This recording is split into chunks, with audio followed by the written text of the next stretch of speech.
Holy frickin' crap, everybody. It's me, Monster Mack, along, as always, on the side of me. It's training number 1, and we got a special guest for you and for everyone else listening, trainee. Mac, don't forget to let the people know that they are listening to the Mack Cast. That's the Monster Mack official podcast, the Mack Cast.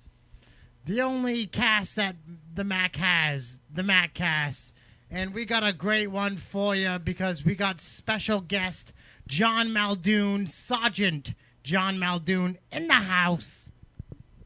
Yes, we do, Mac. You just put the mic in my face. I was going to get into a little Mac news first before we introduced our guest. You do terrible introductions to every podcast. I told you I wanted you introducing the guests Then why every single time we do a podcast. But we always started off with me going, holy frickin' crap, it's the Mack Cast. But speaking of Monster Mack news, train number 1, I have some awful news for you fans, the Mackanites out there. Me and training number 1, Team Mack Attack, are no longer Showcase Pro Wrestling Tag Team Champions. Now, Mac, I don't know if you know this or not, but this episode that we're recording right now is going in the can, which means it's gonna sit for like 2 weeks before we release it.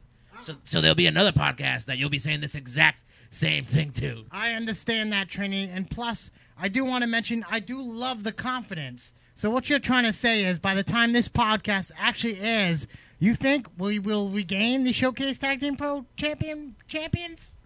Mac, that is exactly what I'm thinking.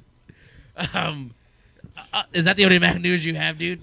I also have some other Mac news. If you fans haven't checked it out, we got the Wizard of Oz episode going on online right now. I would recommend you check it out because I checked it out and it was freaking awesome. You know what I'm saying? Mac, didn't you check it out when you were in it? I was in it and I watched it several times already, training number 1. Every time I bring a new lady over, that's how I like to show off my sweet skills, by popping on a Monster Mack show. And if you haven't seen that episode, check it out right now. No, not right now. Listen to this podcast, then check it out. And after you check that one out, watch the one before that, because I battled the Terminator, and it was awesome. All right. Well, with that being said, Mac, I was going to say in the studio, but once again, we're in Scott Levesque's log cabin. He was gracious enough to host this podcast for us. He's got the Muldoon hookup. And tonight we have Sergeant Muldoon. You are a former WWF competitor, a New England Pro Wrestling Hall of Famer. Am I missing any other credentials? No, that would cover it right there. Those are 2 pretty big credentials. I've been a 3-time New England Heavyweight Champion, 2-time New England Tag Team Champion, along with Big City Mike, and God rest his soul. He passed away back in '97. I've been around quite a few years, maybe now decades. Gee, yeah. You're looking at 34 years this year that I've been in the wrestling business. Oh, that's a long time, Muldoon. I'm not going to lie to you. Well, it's impressive. And for a man, still in the great shape you're in, I mean, how many more years do you think you got left? Another good 5, maybe? Well, in the last year, I kept thinking that when is this going to end? I thought maybe, okay, if I get a couple of weeks out of this, it would be good. And then I get to a month, and it's okay, maybe I'll get a couple of months out of this, and maybe that'll be good. And now we're coming up on about a year and a half since I've come back. And I think maybe I'll go for 3-4 years actively working in the ring. Right. I'm still training some of the young talents that are coming up, and that can continue on. Right. It'll carry on the Muldoon legacy. Exactly. We've got some kids training now that are doing really well. They didn't know who I was when they first came in because when I was on TV, they weren't even born. Their parents might not have been born. Exactly. And so these kids didn't know who I was. I showed them a tape of myself with the Iron Sheik and myself with Junkyard Dog and Carlitos Colon and Abdullah the Butcher. And all of a sudden, there's a whole new respect for some of the older wrestlers. And, and why we train the way we do and why we do what we do.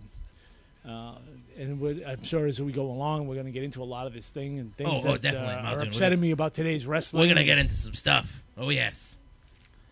Mac, you got anything from Muldoon? Well, I just want to tell Mackanites out there that I promised you that I would be bringing in new guests and we got him in the house tonight, John Muldoon. We're gonna go and we're gonna find out some backstory about John Muldoon. We want the inside scoop, John. We want to give the Mackenites the info. You know what I'm saying? That's why we pretty much run this podcast, to let the wrestling fans know some inside scoop about certain wrestlers, and we want some backstory. I want to know, John, right now, at this moment, at this very second, how did it all start for you as a youngin'? What really attracted you to wrestling? When I What did you watch when you were a kid? when I started watching it, it was called Capital Wrestling. It came on Saturday mornings, Channel 56 in Boston. Ray Morgan was the announcer, the most boring announcer you could ever hear on a TV broadcast. And all the matches were 2 out of 3 falls. I saw George Steele put Manuel Soto down to the mat and then stomp his arm. And it was like an epiphany hit me. And I said, I want to do that. I want to be able to go in and stomp somebody's arm. And how old were you at that time? I was 10 years old. 10. So you already knew at 10. I knew at 10 years old this is what I wanted to do. Yeah. And back then, you had guys that were just monsters. There wasn't steroids. There wasn't the growth hormones that you have today. So you had guys like the Mongols that I saw these guys on TV, and they scared the hell out of me. Sitting as a fan watching on TV. Just watching as a fan. And then when I actually saw like Professor Toru Tanaka live, I was, oh my God, this guy is humongous. And you get this feeling inside you that I want to do this. I want to get up there. I want to get as big as these guys. I want to do what they're doing. And you start getting different people that you want to emulate all through your life. Right. And as you're coming up as a kid, Chief Jay Strongbow was one of my heroes. Just from the get. From the get-go. There was something about Chief Jay Strongbow that when he started that war dance, the crowd just would pop for it. And, myself included. Yeah. Mr. Fuji's holding him down, and Chief would get that foot going, and I was right into it with him. You were clapping right along. I was clapping along. I was cheering, and when he ever did the chop, and Fuji went right down. Yeah, get Fuji. You mentioned that the first time you seen somebody live. How old were you the first time you went to a live wrestling event? I was 11 years old. Was it with your family? No, I went by myself. It was a local just like show. Me. I used to do the same thing. Framingham, Mass. The tickets were $3. The main event was Professor Tanaka against Pedro Morales. Yeah. The undercard was the Black Demon against Chief Jay Strongbow. George Steele against El Olympico. Sonny King against Mr. Fuji. They had a girls' tag match back then. And all this is just burnt in your brain. Just I could tell you the ending of every match in that first card. Now, I can't tell you the ending of every match I ever had. But I remember that first card I went to. It made such an impression on me. When Flying Fred Curry hit Ricky Sexton with 3 drop kicks and then pinned him, it was like, your mind was blown. Oh, that was just incredible that he hit 3 drop kicks right in a row. And when Sonny King came out and Mr. Fuji was cheating and choking him with his foot, it was like, oh, how can the referee not see this? I can plainly see this right here. Why is the referee not catching this? And then that referee got hit with salt when Professor Tanaka threw it at Morales and missed Morales. Good. They got to switch referees. He was no good anyway. Get him out of here. Now, John, obviously the love started when you were 10, and it obviously grew from that point. At what point in your life did you start taking wrestling more seriously? Like you knew it's something you wanted to do. When did you start looking into trainings? And I was probably maybe 15 years old. And at that time, what I would do is I would go out in my backyard, and I had this stick, like a broomstick, and because the rest of the kids in the neighborhood didn't want to wrestle me anymore because I kept beating them up all the time. Yeah. So I would take this stick, and I would practice drop kicks on it. I would hold the stick up, I would jump up in the air, and I would drop kick it. And I had a little ring set up in my backyard, and I would throw myself in arm drags. I would throw myself in flips. So backyard wrestling before backyard wrestling was cool. Before there ever was backyard wrestling. Exactly. So you're telling me, John, is you may have invented backyard wrestling. Is what you're telling me. It's a possibility that Sergeant Muldoon invented backyard wrestling. Every single night, it was John Muldoon versus Stick. That's right. And you would practice in your drop kicks, Learning all kinds of different moves, all by yourself, too. My mother got tired of me breaking the bed frame. She had it's called a cedar chest, and she had it in my room. I would stand up on that. I would put a pillow at the end of the bed.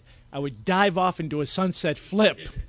I broke more bed frames. She finally just got tired of it and put my bed on the floor because she knew that if she kept buying new bed frames, I was just going to keep breaking them. Yeah. I would practice drop kicks. I had a light on the ceiling, and it had a cord that came down, and I would tie a pillow or anything to that cord and then jump up a drop kick it and land on the bed. The beauty thing of that is that you learn how to drop kick and land. The bad thing about that is we were on the second floor and everything underneath me shook when I hit the mat. But when I started training to wrestle, was pretty much in high school. I see. I never made the high school wrestling team, which is something that I've always wanted to do. But I broke my leg my junior year in high school. And the first... I did too. My junior year, I ruptured my Achilles tendon, and it ripped from the bone. I broke my leg right at the ankle. Well, the first 2 years I was in high school, we didn't have a wrestling team. Yeah. The second 2 years that we did, I broke my femur just below the hip and had to have it pinned in place. So obviously sports was not going to be the thing for me at Milford High School. So I had to sit on the sidelines and do what I had to do. It didn't stop me from watching wrestling and still studying continuously what the boys at that time were doing. And back then, it was in the Northeast, it was all WWF. That's all you saw. Until about 75, 76, IWA came in. Uh-huh. And now we started seeing different guys, Mighty Igor, Tex McKenzie, Argentina Apollo, Luis Martinez. And you saw a different style of wrestling from what we were seeing from the New York office. Now, well, to you as a fan at that time, what was the biggest difference between the two? The biggest difference is that in New York, in WWF, when they did TV tapes, it was just a squash match. It was the guy came out, you knew who the winner was, you knew who the loser was, you still watched it anyway. Yeah. Because you never knew. Something might change along the way. IWA, they almost took main event matches and put them on TV. For free. Yeah. So I was seeing the Mongols against Dino Bravo and Victor Rivera for free on TV.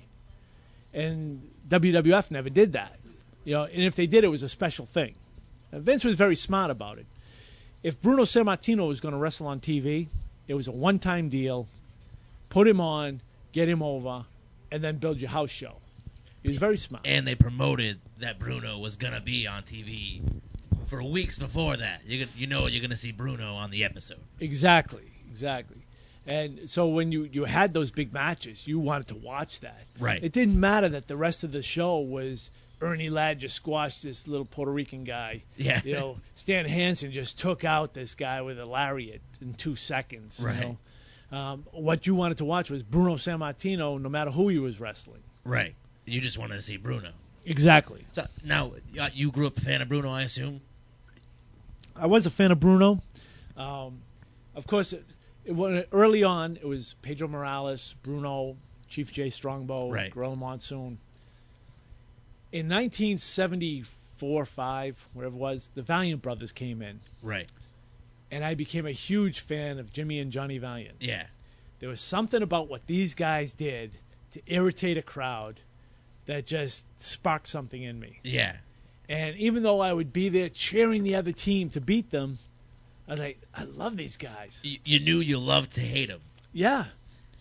And then superstar Billy Graham came in, and that did it for me. Superstar Billy Graham, to me, was one of the greatest talents that ever came out of wrestling. Right. He just had a build that was better than anybody else that had come along up to that point. He had charisma that nobody else had.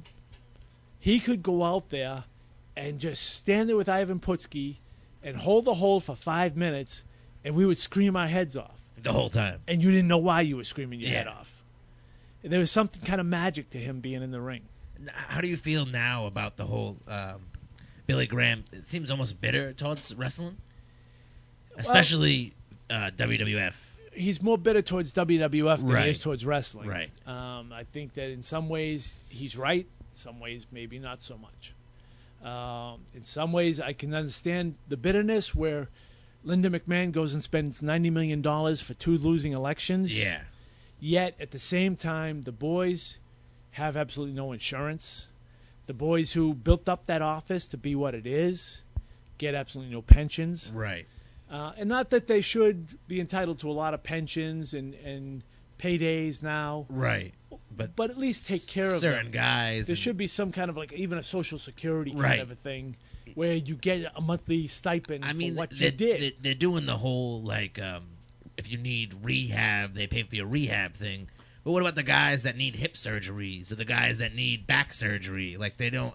There's nothing for those guys. Exactly. The guys that saved their money, that put it away and built it up a nest egg and said, okay, now I'm ready to retire. I got $1 million in the bank. Now you go have a hip surgery. Now you don't have $1 million in the bank. And Plus, I'm sure there wasn't a lot of guys actually saving up their money at the time, which is quite unfortunate. the money back then obviously is not the money that it is now, you know, and it's hard to compare. Like when they take somebody who's there now, let's say Dwayne Johnson, and they match him to Rocky, it's apples and oranges. When Rocky was there, the paydays, he was making the highest payday, but he doesn't make what Dwayne makes, and it's just because the business has changed so much, and you can't compare and say, well, Dwayne's more successful. Yeah, he is to a certain extent because he makes more money, but that's only because there is more money to be made. Rocky was at the top of his game at the time, and even his grandfather, Peter Maivia, he was the top of his game. He drew big money wherever he went, and he was a top money maker. To say he wasn't as successful, that'd be hard to compare because everywhere Peter Maivia went, he was the main event. So how do you measure that success? So, as a young adult, you really got into wrestling. I'm guessing you started going to a lot of shows to check it out. How'd you make your first big break into the wrestling business? Oh, we have Scott Levesque is joining us in this conversation. John, everything that I've read, like in the late 70s and early 80s, wrestling was like a secret society of sorts. How did you, actually try to, become a wrestler? Well, what happened there was, and you're right, it was exactly It's a that, good a question, secret Levesque, good society. When I first started, I went to a show, and there was a guy that was wrestling named Johnny Tazinas, and he wrestled Gene Dundee. And those names to fans now would mean absolutely nothing. To Boston wrestling, Gene Dundee was actually Gene Santos, who was the son of Tony Santos. They ran a school in the Boston Arena, and they trained a lot of the local guys who worked, the Gullah Brothers, Hurricane Bob Wheeler, Cowboy Holiday, guys that weren't mainstream. They worked in what was independent shows at that time. And they had a school there, and you could train. Pete Doherty also trained there. A few other local guys that did make it big time. I had contacted them and asked them about the school. They were going to bring me into the Boston Arena. This was back in '78 to train. Then Killer Kowalski ran an ad on Championship Wrestling Saturday morning.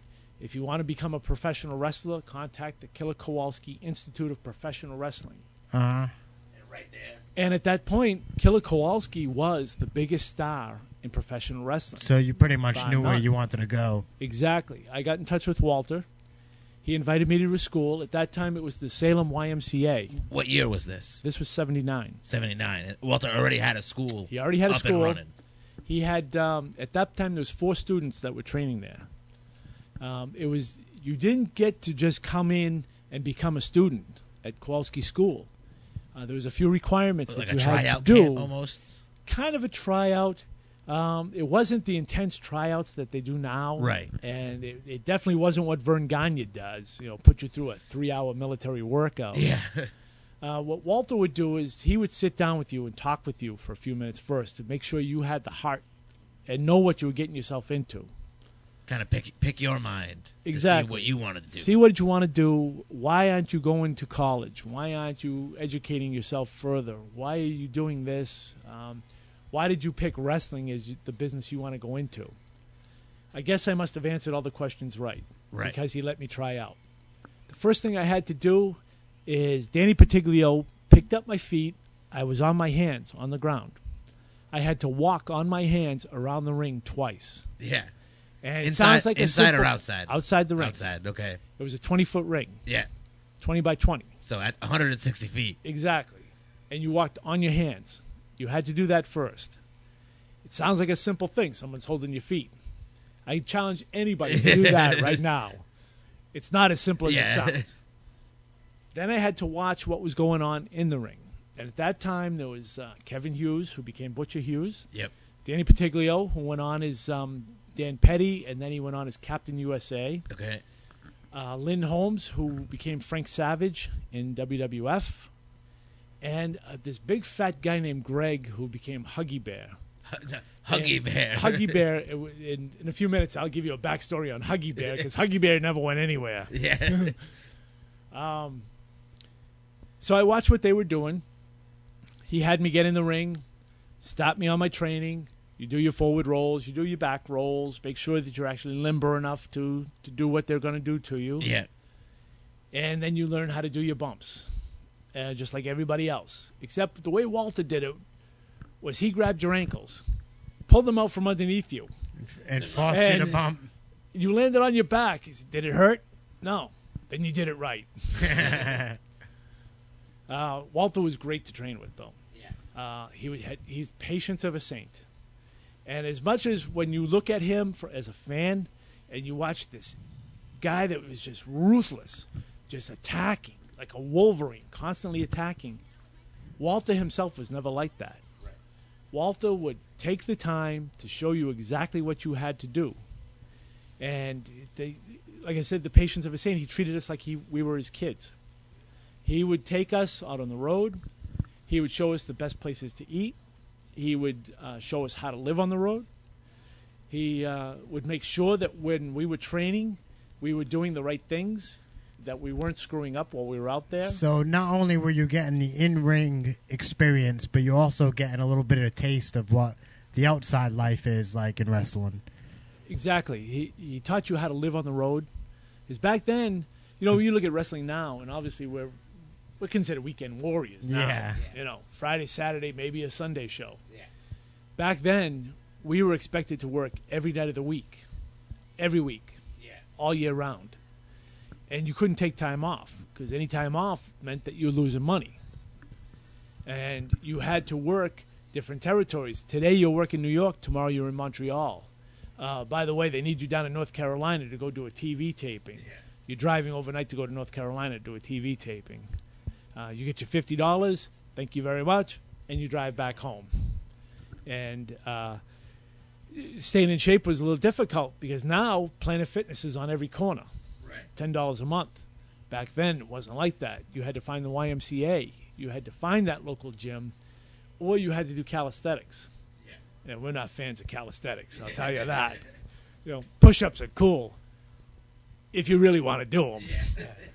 Yeah. Chances are, more times than not, we didn't want to do them. Now, John, besides Walter's school, did he have his own promotion? Walter didn't really have his own promotion at that time. He worked with a couple of promoters. He worked with Jack Viles, and he worked with a guy out of Boston named Gypsy Joe. And the Gypsy Joe? Not the Gypsy Joe, that crazy guy from Puerto Rico, no. Not the one that got beat up by New Jack? No, not that Gypsy Joe. Okay. This Gypsy Joe was a guy out of Boston. He worked with Tony Santos. And if you ever look back on the promotions of Tony Santos, you'll see that a lot of his shows had names that were very similar to guys who were very much over in the business. Yeah. He had crazy Duke Graham. He had Bruno San Martino. Yeah. Dr. Jerry Graham. Yeah. Hobo Brazil. I noticed you see a lot of that. Hobo Brazil seems like it would be. I want to see a Hobo Brazil now. I noticed you see a lot of that in the independent wrestling. Not so much these days, but I remember as a child growing up seeing the Flash instead of Sting and all kinds of different characters. Usually, I guess if you look similar to the guy, they'll throw you with a hokey name that kind of sounds like him. In some cases, you didn't even have to look similar. Really? They just, the guy who was Bruno San Martino was Pancho Valdez on WWF TV. Yeah. I mean, talk about total extreme difference. They just threw the name out because then people would kind of recognize that name, even though it wasn't the same name. And then they would come out thinking that they're going to get this big star. And what they got was not what they expected. Now, John, how long were you training before you had your first match? I was just going to ask that, Levesque. I was actually training for 2 months, and they put me in a match. Now, when you say training, like a lot of guys now, training is once a week or twice a week if you're lucky. Certain places. Were you there every day? We trained 4 times a week. 4 times a week? Monday, Wednesday, and Friday nights, we trained for 3 hours. Yeah. Saturday mornings, we trained for 4 hours. So the training was a lot more intense than what you get now. When I had my first match, it was taped for a show called Real People for NBC. The benefit of training with Walter was that NBC, once they found out that he had a school, put us on Real People and another show called Games People Play, which was a huge show in prime time in the 1980s. Yeah. Evening Magazine, which was on in Boston, they came in and taped us because Walter got hot when they came out and said that Bruno Sammartino is in a business where all wrestling is fake. Walter got mad, called up Channel 4, and said, I want to see that guy that just said wrestling is fake. He wouldn't show up. Some Dave Schultz shit right there. Exactly. So they sent the film crew up to film us training. Yeah. So even in the 2 months before my actual first match, I was on TV at least a half dozen times on national television shows, training.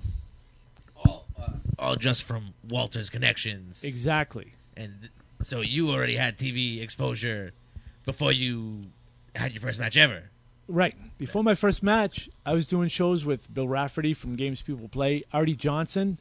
The older fans would recognize Artie Johnson from Laugh-In. Yeah. And Artie came up, and he filmed for an entire day with us. And I couldn't believe that we filmed for 12 hours, and they cut it down to 5 minutes on TV. Why was I not on there more? Yeah. Now, tell me about your first match, personally. What kind of feelings were you having?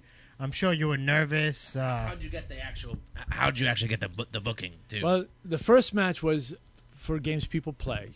And then a couple more months had passed, and Angelo Savoldi called up Walter and asked if he had some boys training that he could send to Vermont. They needed 3 boys to work a show up there. So myself, Dan Petty, and Kevin Hughes went. So my first actual paid match was against Dominic DeNucci. Okay. And when I got out there, Angelo Savoldi says, now don't get nervous. Just go out there, relax. You know what to do. Listen to Dominic. We went 8 minutes, and Dominic didn't say a word for 8 minutes. I was totally lost. It did absolutely nothing. And I was, though, if I had to look at myself now, I'd say that was probably the absolute worst match I ever had in my life. Ever. It was so bad that the next day someone called Walter and said, that kid you sent up stunk. Why the hell did you even send him up there? Walter pulled me aside and said, what happened? I said, well, they told me to listen to Dominic. Dominic didn't say anything. Yeah. He said, don't you ever listen to anybody. You know what to do. You get in there and just do it. If they're not going to say anything, take it from them. Okay. Now my next match, I'm called to do TV in Allentown. Yeah. I get it there, and I introduce myself to Gorilla Monsoon.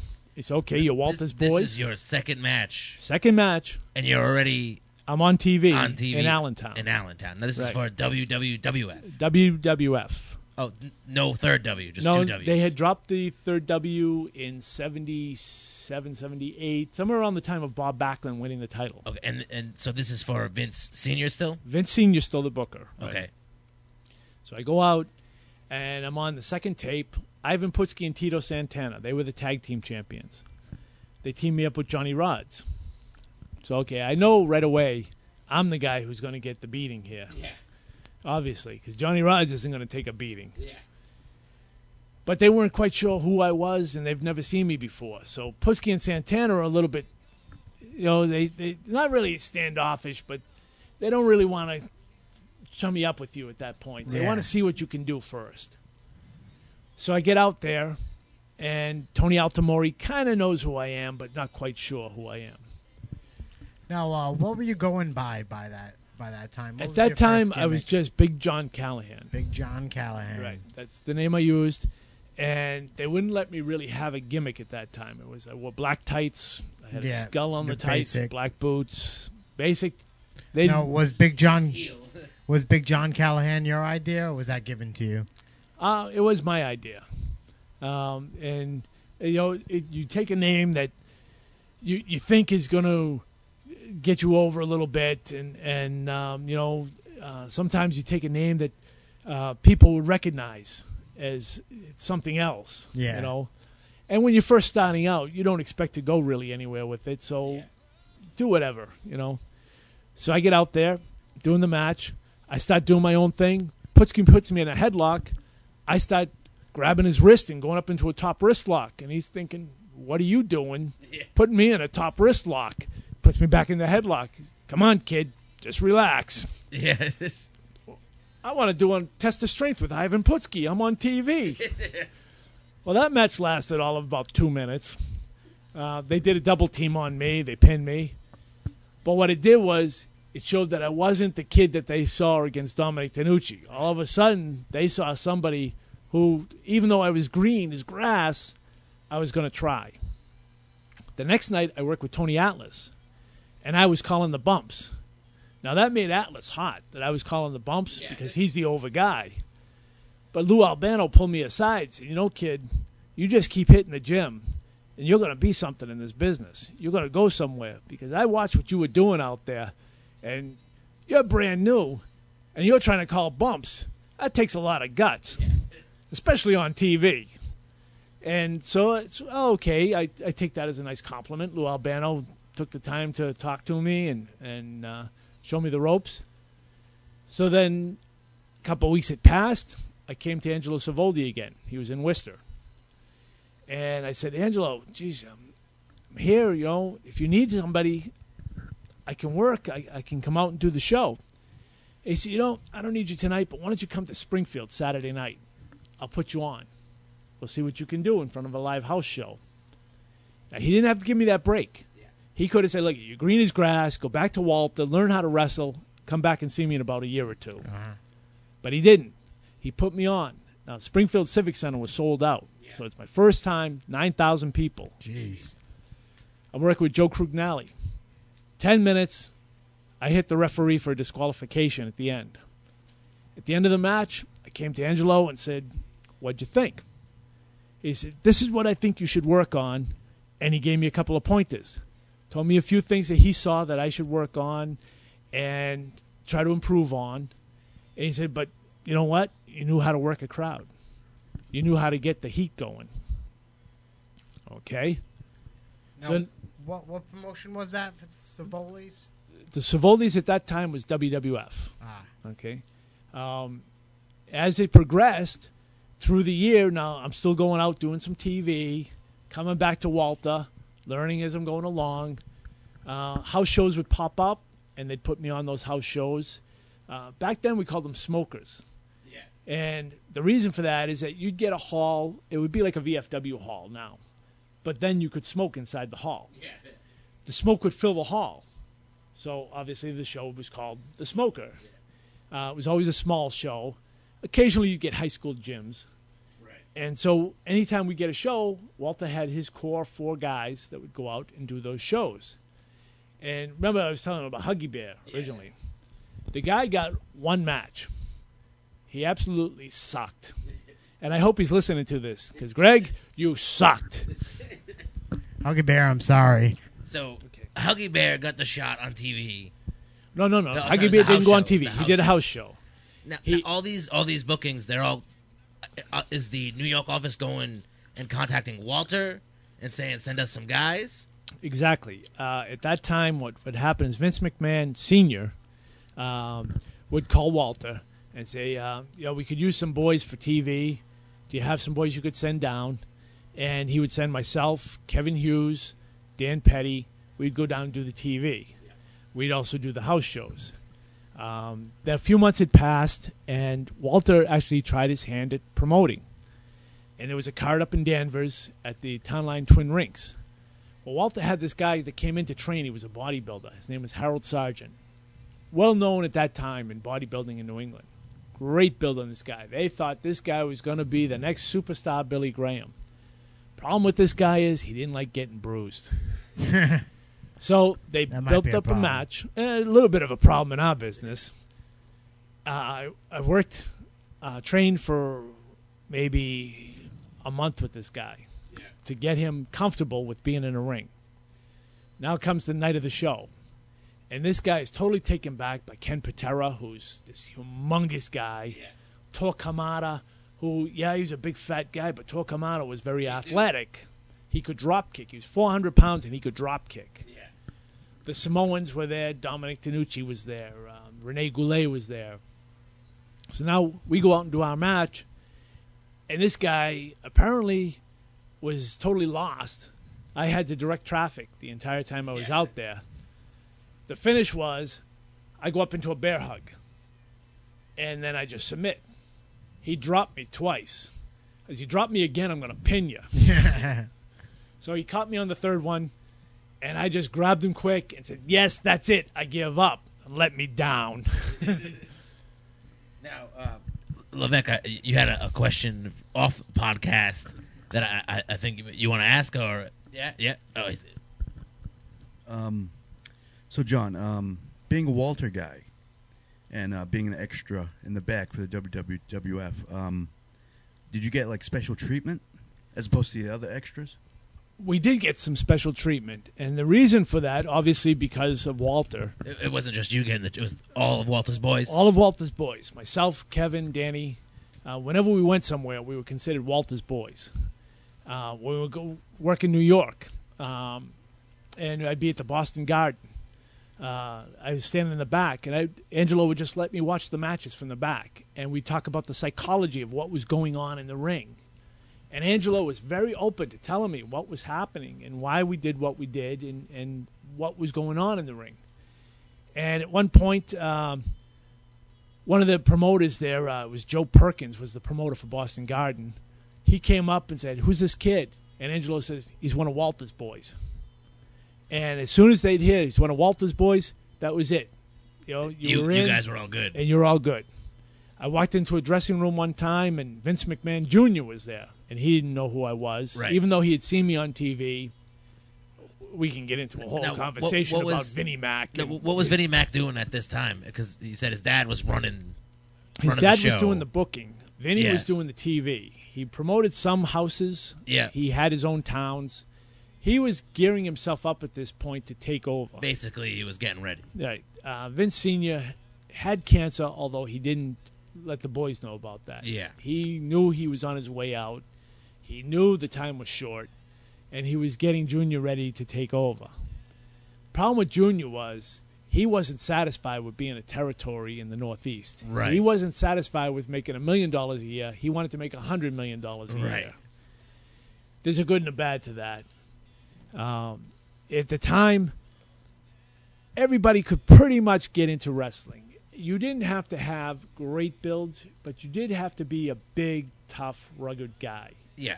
And if you look back at the TV back then, guys like Swede Hansen, not a great build, but you wouldn't want to mess with Swede Hansen if you got into a bar fight. Right, somebody you wouldn't want to mess with exactly in a dark alley. Right.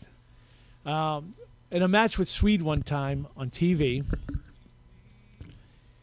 Swede liked to take advantage of the young guys. And in 1980, 81, somewhere around there, Swede put me in the corner and slapped me. Yeah. Right in the chest. Swede was known for fighting very hard. Yeah. And the guys think they get chopped hard now. That's nothing compared to what he did. So pretty much you had his hand mark on your chest for a good few weeks. I think I had his hand go through my chest. Oh, jeez. So when he came back up a second time, I jumped up and kicked him under the chin. Both feet. He didn't see that one coming, did he? I took him to his knees. He grabbed his chin, started laughing, and said, "That was a good one, kid." As I'm going to die. He didn't even grimace. He enjoyed that I kicked him as hard as I could. Yeah. But I got respect from the boys because I didn't take anything from anybody. Right. If somebody hit me hard, I hit them right back. And it was part of the Kowalski training. You don't take anything from anybody. If a guy starts beating you up in that ring, defend yourself because it's only going to get worse. And if one guy gets to take liberties on you, everybody's going to take liberties on you. And I never let that happen to me. Now, Joan, at that time, you were known as a Walter guy. Backstage, like, what were your impressions in the locker room with, like, the names? The names... Were the extras in the same room changing with the stars? Oh, yeah. Back then, everybody was in one room. So there was no, like, Hogan had his own dressing room kind of deal or anything like that? No. Just Nobody had their own dressing rooms. Everybody was in the same room together. There was no separating. This guy's the champion. He gets his own room. None of that. Bruno changed with us. Pedro changed with us. If you had a beef with somebody, you discussed it right there in the dressing room. Right. There was in front of everyone. The only time they might take you to the shower and discuss something with you that they needed to discuss When it about was a some match or serious shit. something. It was serious. Yeah. If you were called over to the shower room for something, especially with a guy you just worked with, chances are he was going to yell at you for something Yeah. you did. You accept it as for what it is, depending on who it is. Take it as experience, learn from that, and go on. Don't complain. Don't whine. Don't say, well, I was thinking this, and that's why I did this. It's experience. It's an experienced guy pulling you aside. Thank God they did that. Pedro Morales got mad at me one time. He said I didn't post for a slam. I didn't go up high enough. I didn't sell enough. Baron Cicluna pulled me aside and said, show me how you post for a slam. So I showed him. He said, try this instead. And he showed me a different way of doing it. Now, there was nothing really wrong with the way I did it. Just, it wasn't... But it wasn't the way Pedro Morales wanted me to do it.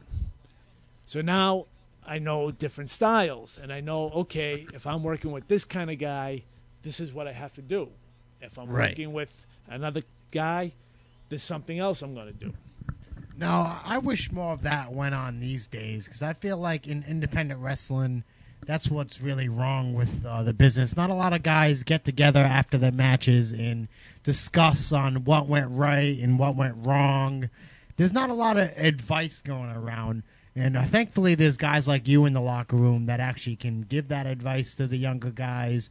But I just wish more guys would like have less of an ego and actually try to work together and discuss stuff over. Did you have a question? Now, guys like Bruno, Rocky Johnson, did you find those guys like approachable? They were all approachable. Back then, a guy like Bruno, you could just walk up to Bruno and say hello and start talking. There was nobody that wouldn't talk to you. There were some guys, when they didn't know who you were, might stay off a little bit and try to figure out who you are and what you're talking about. Ken Patero would have been one of those guys. Just, he would be quiet. He wouldn't answer you. Once he got to know you, he was very approachable.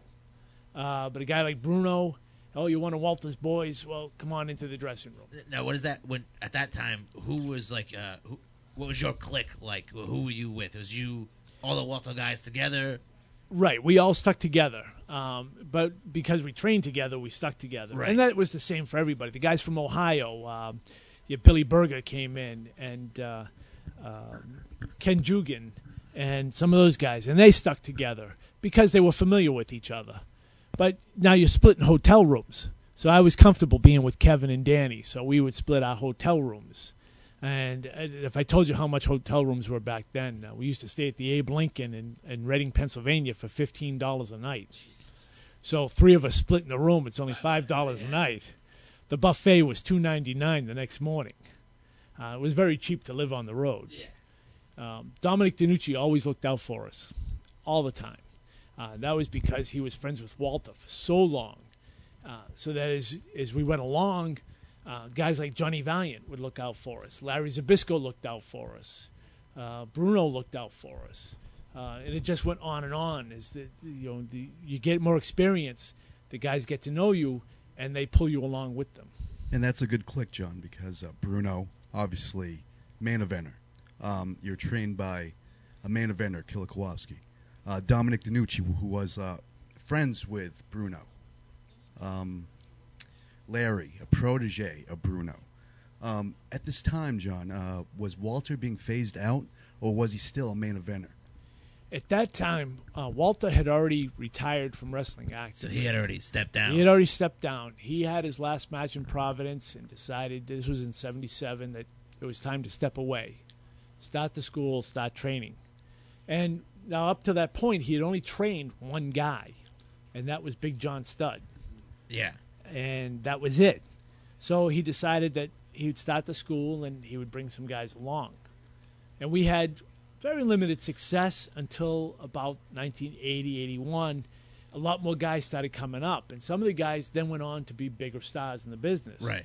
You had guys like Scott Schwartz, who, while in wrestling, he wasn't as big a star as he is in movies now. But because of Walter, he went on to be in the Spider-Man movie. Yep. He's the guy that Randy Savage body slams in Spider-Man. He was in Fun with Dick and Jane. He was in the Ocean's 11, 12, 13. He's Bruiser. Yeah, okay. Okay. So because of the Walter training, he went on to become a very big actor. You think that was Walter getting something out of him? I think Scott always had it. Yeah. I think Walter brought it out and gave him the confidence that he needed. He also got a very lucky break by going to Southern California and working for Baron Leone. And at that time, he met Gene LaBelle. Gene got him in as a stuntman. And from being a stuntman, he worked up to getting speaking parts. Acting gigs. And acting gigs. And he's very good at what he does. He did Buffy the Vampire Slayer, and he still makes money off of that gimmick. Getting residuals Exactly. in the mail. John, when you were doing these shows, doing extra work, it was basically Northeast based for the WWF? Exactly. At that time, it was Northeast base. You went from Maine to Virginia, and it was Northern Virginia. And that was all that Vince Sr. was running? All Vince. Now, it went all the way out to Pittsburgh, and they would run the Pittsburgh Civic Arena, but that actually was Bruno's town. He and Pedro Martinez owned the Pittsburgh office. They ran Pittsburgh, Cleveland, up into Buffalo, that whole western New York into eastern Ohio. Now, this is Bruno's running this all while working for Vince. For Vince. Bruno's deal was that he would only work the big house shows. So he only had to work for Vince 3-4 nights a week. The rest of the time, he could work for Pittsburgh. Right. And what really wasn't known at that time is that because Jack Tunney had given Bruno his first break up in Toronto, the president, every Jack Tunney. Sunday they ran the Maple Leaf Gardens, and Bruno went up to work every Sunday at the Maple Leaf Gardens, just as a favor to the Tunneys for giving him that early break.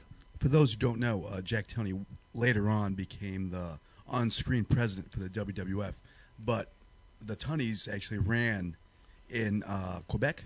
They ran in Ontario, okay, and which was right next to the Quebec office. They actually shared a few towns over there. If you look at the map, the way Ontario and Quebec come together, they kind of overlap. And back then, of course, you didn't have cable TV, so TVs would overlap each other. The North Carolina TV overlapped WWF TV in Maryland, in Virginia, in Pennsylvania, southern Pennsylvania. Up here, we had Championship Wrestling from Florida was broadcast on Channel 9 in New Hampshire. Yeah. So in the Northeast, you actually saw Jack Briscoe and Dory Funk. So it was surprising to Vince that when these guys came in, the fans knew who they were, but how could you miss? It's on TV every Sunday. Now, John, you've mentioned Angelo Savoldi a couple times. Was he like Vince Sr.'s right-hand man, or was he a booker for the WWF? Angelo was an agent. He wasn't a booker. He would run New England. His territory was Maine, Massachusetts, New Hampshire. Savoldi's still running it in Maine to this day. He is. Yeah. His son Mario is. Right. At that time, Mario was a referee. His nephew Tommy was also a referee, Tommy Fernini. And so Angelo had this territory. Arnold Skolin had New York. Gorilla Monsoon had New Jersey, south to Baltimore. And then there was other agents that went out west that I never got to work for. At the time when I came in, Pat Patterson wasn't an agent at that time. He was just working in the office. So it was pretty much just Angelo Savoldi that I'd be working for. Yeah. So what was nice about that is that Angelo would give me some breaks. Tony Altomori also ran spot shows where he would have a police league Right, yeah. run a show, and Tony knew me, so he would bring me in on his shows. And, politics back then was a big thing. Right. It's not really so much kissing butt as much as you have to work the politics. When I was breaking in, 80, 81, I used to pick up Tony Altomori in Stamford, Connecticut, and give him a ride out to TV. And drive him all the way out. And then drive him out, drive him to TV in Hamburg, drive him back home later on. Now, you said you're working almost every night at that time for Vince. Are you under contract? No. This is There was all no just contracts back then. All like just handshake, come out Handshake. tonight. This is your bookings. And how they did it, they had a huge book. It actually was a book. An actual book. An actual book. They had 5 copies of this same book. Vince would get it every 3 weeks when they came to Allentown. He would write in the bookings for everybody where you're supposed to be by the agent. Then he would copy them into these 5 books. So the main events went from Boston to New York to wherever it happened to be, and those guys were the first ones booked. Then the undercard was booked. Vince would do this all in one morning. And I'm sure he had it all written out, but he would do this all in one morning. Then he would hand each of the agents their book for the month. It was up to the boys to go to the agents to find out where they were working for the next 3 weeks until the TV. So they would have however many shows set up for New England. Angelo would then tell you, he would look through his book, and, okay, you're going to be in this town, you're going to be in this town, you're going to be in this town. That's where you had to be. You wrote it down, put it into your address book, and you showed up when you had to show up. Paydays back then. Yeah, I was going to say, what were paydays like? You guys get paid every night? Or you got paid every night. night. When you worked, you got paid right then. High school gyms were $100. Auditoriums, depending on the crowd, could be anywhere from $100 to $150. Boston Garden was $350. Yeah. Now, for me, I was the undercard. I got $350. Top guy was getting $500. Yeah. Madison Square Garden, for me, would pay $350. Top guy was getting $900. But the difference there is that New York always charged more for tickets than Boston, than Springfield, than Worcester. Wasn't Bruno getting a cut of the house? Bruno was getting 10% of the house. So whenever he worked, obviously his paydays were a little bit higher than everybody else, and rightfully so.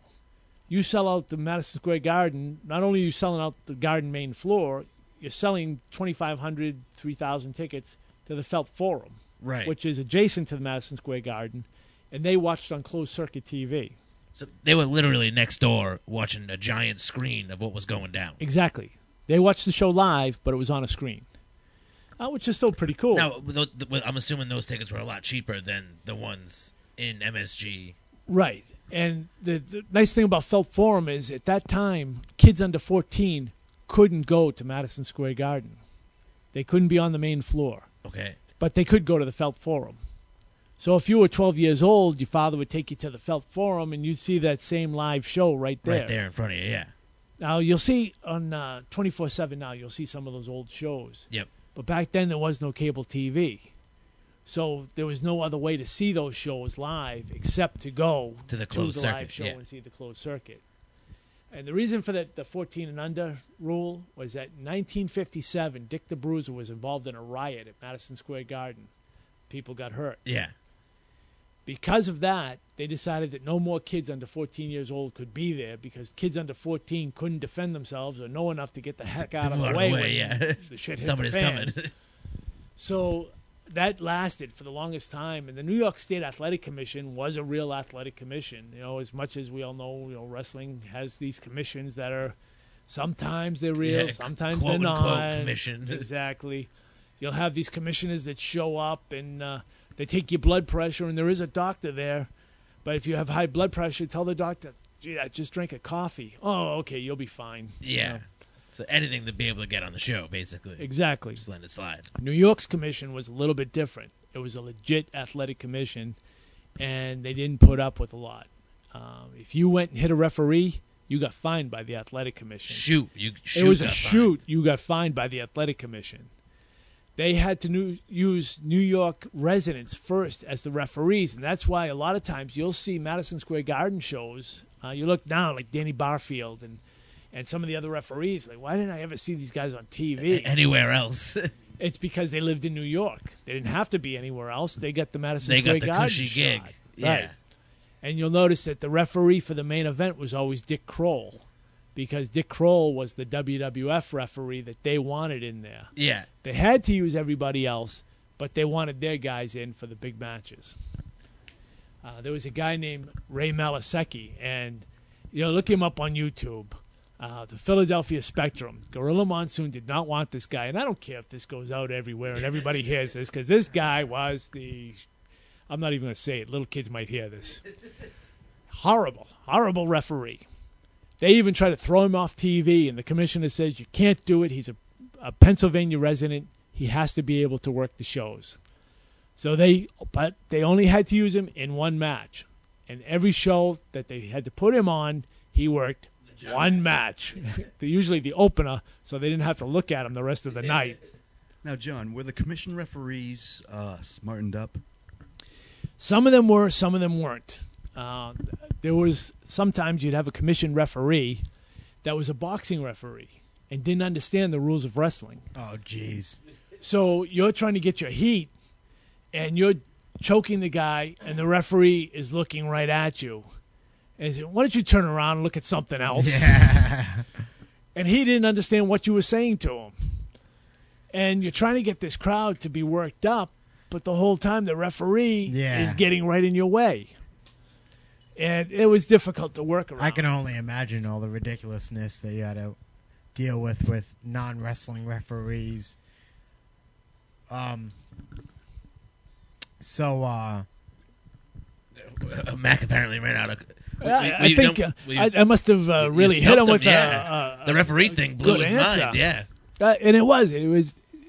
Now you look at some of these referees in independent shows, and promoters think they can stick anybody in there in a striped shirt, and they can do it because the wrestlers are going to do what they're going to do. It's not true. A lot of times a referee can ruin a good match. A referee can totally kill a good match. Back then, the referees were trained just like the wrestlers. And usually the referee was a guy who was too small to be a wrestler. Right. They trained the same way. They trained how to take bumps. They trained how to do all the stuff. Because if something happened in that ring and you needed the referee to get involved in what was happening, the referee knew how to do it. Yeah. That would happen in WCW. There was a fan that ran in the ring, and Mark Curtis grabbed that fan. Front face lock, right? And took the guy out. Yeah. And you would never expect that from a referee. But that's because he was trained right. Now, earlier you were talking about you get the shoot fines when you would hit a referee. Right. Was New York taking care of those fines for you guys, or was that legitimately coming out of your pocket? It had to legitimately come from you. Whether or not Vince took care of it depended on what the fine was for. Right. In some cases, he did take care of it. In some cases, he didn't. One was back in 1980. Ivan Putski hit a fan. This happened in Glen Falls, New York. He was wrestling Larry Zbyszko. Larry Zbyszko had just made his changeover, and someone called Putski a dumb Polak. Oh, yeah. Putski hit the guy. I guess he is a dumb Polak. Cost him 90 days and a lot of money. Jeez, yeah. And Vince went to the commission and said, hey, I need him for Madison Square Garden. I can't have him suspended in New York. They say he can work anywhere he wants for you, but not in New York. He's suspended for 90 days. So they had to change every match they had him in. And now you're looking at some big arenas. Right. Madison Square Garden, Long Island, they had the Nassau Coliseum. Yep. You had Albany. You had White Plains. You had Buffalo. And all through the state of New York, Putski could not wrestle for 90 days. So what do you do with a guy like that? Now you get Jack Ritchie's Sports Arena in North Attleboro. Yep. Now you get the Bangor Auditorium in Bangor, Maine. Bangor. You get all these little house shows, and that's your punishment for what you did. And I'm assuming the pay is a lot drastically cut at that. I think Ivan lost a lot more than what the fine was. Yeah. The fine was somewhere around $500, which at that time for Ivan was probably not a big deal. What he lost off the house shows was a big deal. That's where the punishment came into play. Right.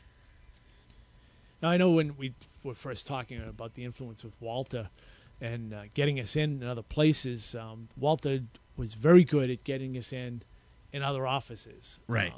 The benefit I had back then was that because we were in the New York territory, I was able to get into WWF earlier than a lot of guys would have gotten in. Yeah. Now, the chance of you ever making WWE TV is slim. Totally a different ballgame. Back then, it wasn't as difficult. Still hard because the guys just beat the crap out of you. Now, you taking that as to there's more people wrestling now, or?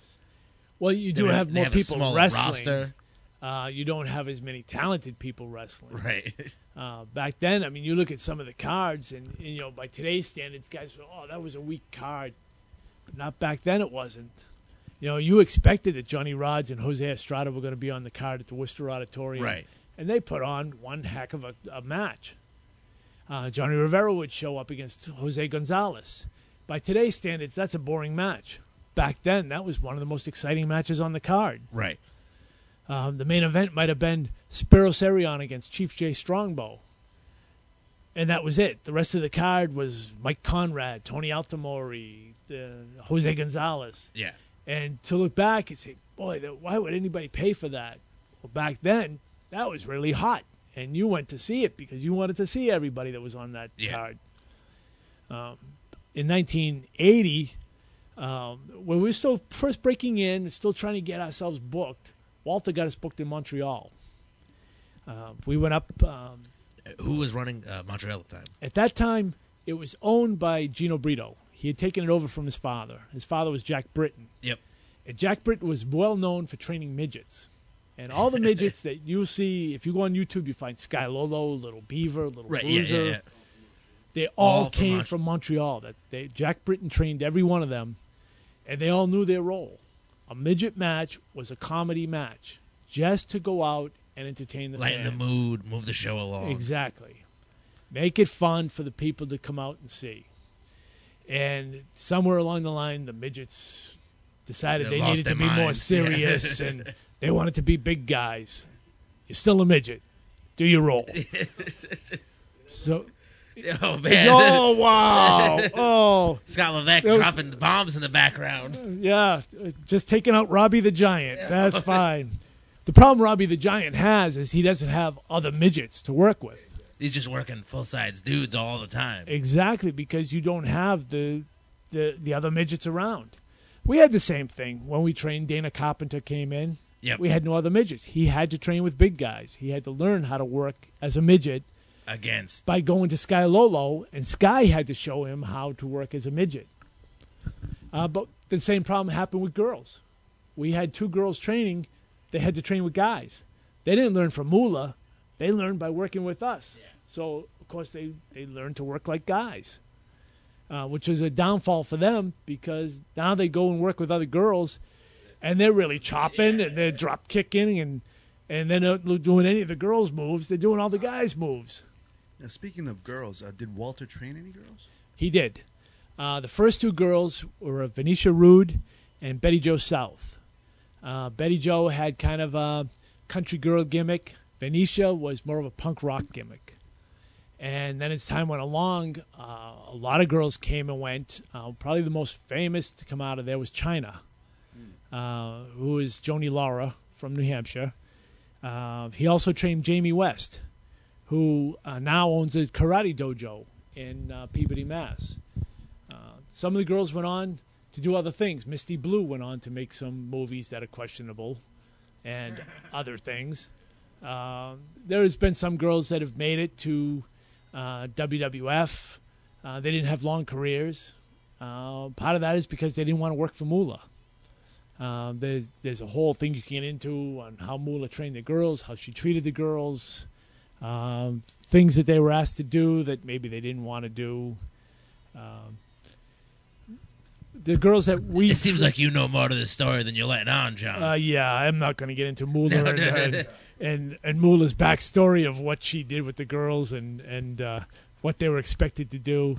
I just knew that there was some girls that I traveled with, and at that time, a very good friend, Rita Boucher. She had been a star in the 60s. I met her in the probably 83. And Rita knew Walter, so I brought her up to the school. And she had been out of the business now for about 5 or 6 years. She had teamed with her sister Betty. They were an excellent tag team. Rita had her problems, a few demons in the closet. Brought her in. She was doing fantastic. Of course, the demons came back and took her back out of the business. But she was the one who then trained the other girls how to work like a girl, how to work like Mula's girls. And just the time that she was in there, these 6 to 8 months, whatever it was, she was able to turn around a lot of these girls who had been training with us, that only learned to work with us, to work like the girls work. And give them more of a feminine flair to them. Exactly. Because back then, a girls' match was a cat fight. Right. It wasn't a wrestling match as we know it today. Wrestling was this scientific thing that you grabbed holds and you sat down in the holds and you tried to outmuscle the other guy. That wasn't the girls. The girls were a little more high-flying. They were a little more flamboyant. Kind of like Monster Mack. Yeah, a little like Monster Mack, except that the girls could stick out their chest a little further. Yeah, just a little bit. And they used body scissors just a little bit better than you guys do. At least you didn't mind the body scissors as much. I never did. Yeah. No. But one of the influences that Walter had was getting us into other territories, and he got us into Montreal. And back then, Gino Brito was the promoter. Frank Valois was the booker. And Frank Valois was better known as Andre the Giant's legit manager. Like he's the guy that booked all the He rides booked for Andre everywhere. Everywhere. Okay, so he was like Paul Ellering to the LOD. Exactly. He was like the shoot manager. If you look at cards from back then, if you can find them, every card that had Andre the Giant had Frank Valois. And, when you're growing up, you don't really even realize this, that, why is this guy even here? He's this old guy wrestling. Yeah. It made no sense. But then you find out that he's the legit manager of Andre. It made a lot of sense. Andre didn't speak a lot of English when he started. Right. He learned that along the way. Frank would translate for him everywhere he went. By having his own countrymen with him, kept Andre from getting homesick. And that was what Vince and a lot of these other promoters would worry about. You have a top star, he gets homesick, he decides he's leaving, you just lost your paydays. Speaking of Andre, John, I've heard stories that he could be like a little moody. At this time, was he approachable? Andre was, he was and he wasn't. I'm sorry. Exactly.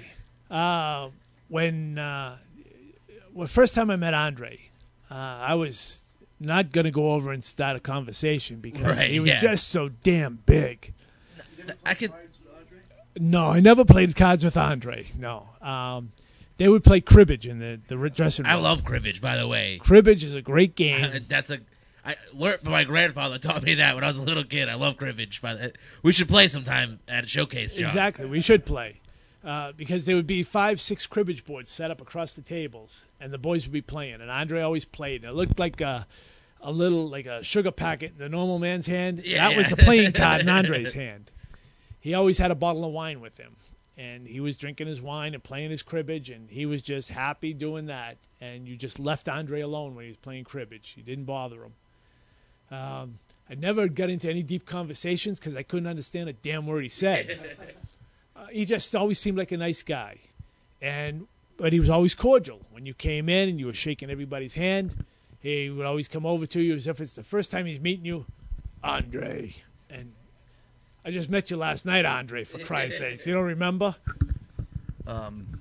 Now, when you shook Andre's hand, would he give you the limp, gay handshake? Or would he give you like actual? Did he crush your hand when you shook his hand? Andre would stick 2 fingers out to shake your hand because his 2 fingers took up your entire hand. So he never had to give you more than 2 fingers, and if he did, your hand disappeared. You were hoping that he gave it back to you. Andre was a legit strong man. Oh, I believe it. And there was very few people in this business that had the respect that Andre had for the amount of strength he had. Even Ken Patera, as much as the boys respected how strong he was, he didn't garner the respect that Andre did. And if Andre didn't want to do something, you didn't do it. If you hear that Andre's nickname was Boss everywhere. He was the boss. At that point, Right. when you said he was first breaking in and all that up in Canada, was he still respected that much, or Everywhere. everywhere? Just Everywhere. no matter where he went. Andre was the boss. And if Andre wanted to do it, that's what we did. If Andre decided he didn't want to do it, you didn't do it.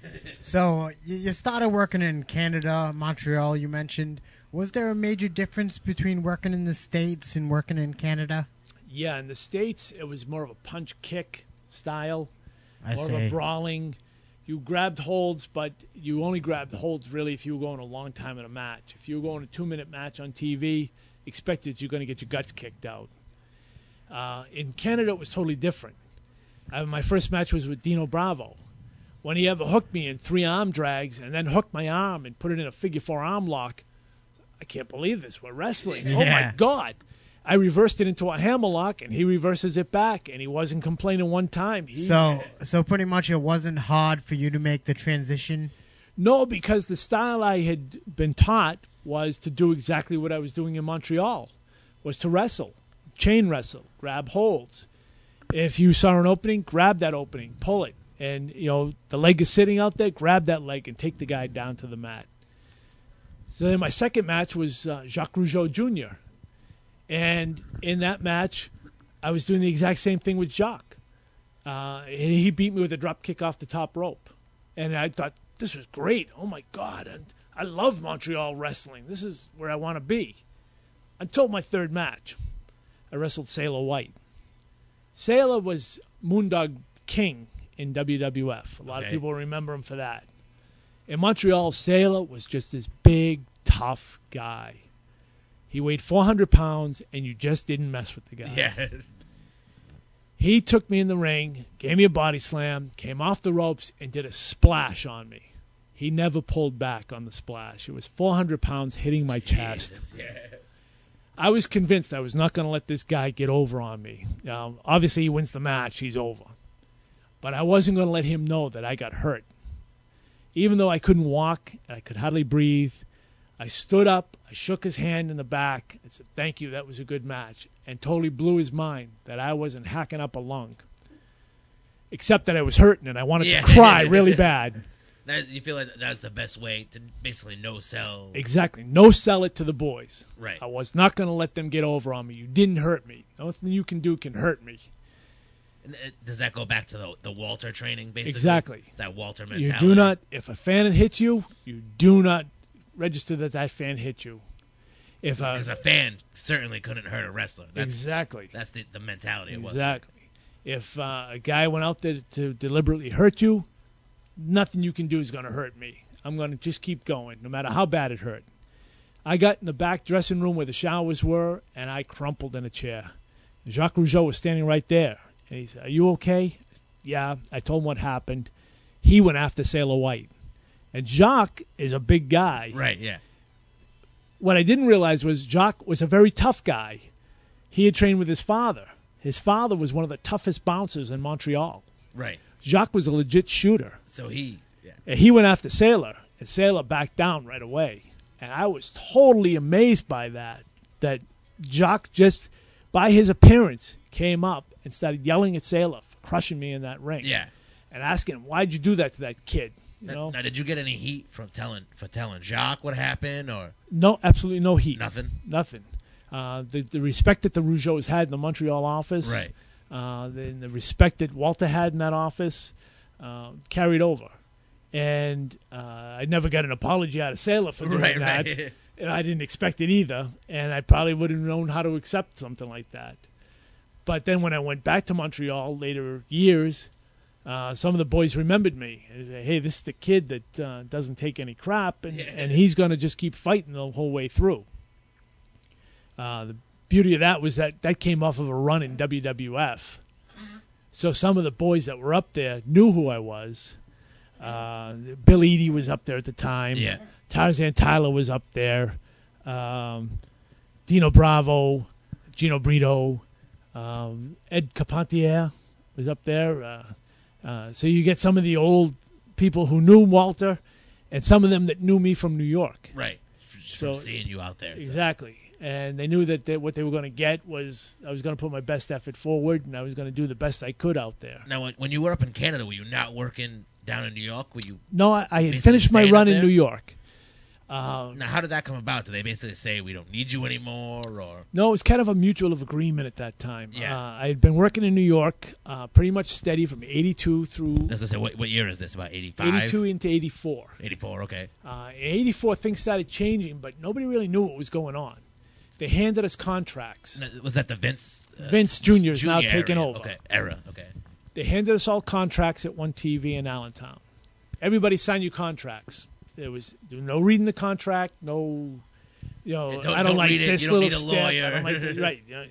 Everybody had to sign it or you don't work. Now, Bill Eadie was the only one who stood up and said, I'm not signing this until my lawyer takes a look Yeah. at it. Everybody else was like, oh, my God, Bill, you're not going to work. It's crazy. But we all wanted to work. Yeah. There was no guarantees in there. The only thing was that you would get booked.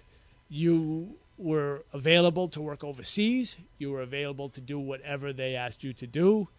They owned all rights to merchandise. But at that time, the only merchandise that was going out was Jimmy Snooker's foam fingers and a couple of T-shirts. And you're saying this is 84, so this is pre-Hulkamania. Pre-Hulkamania. In fact, Hulk Hogan had just come back at that point when we all got our contracts. Right. Bob Backlund was still champion for a month. Okay.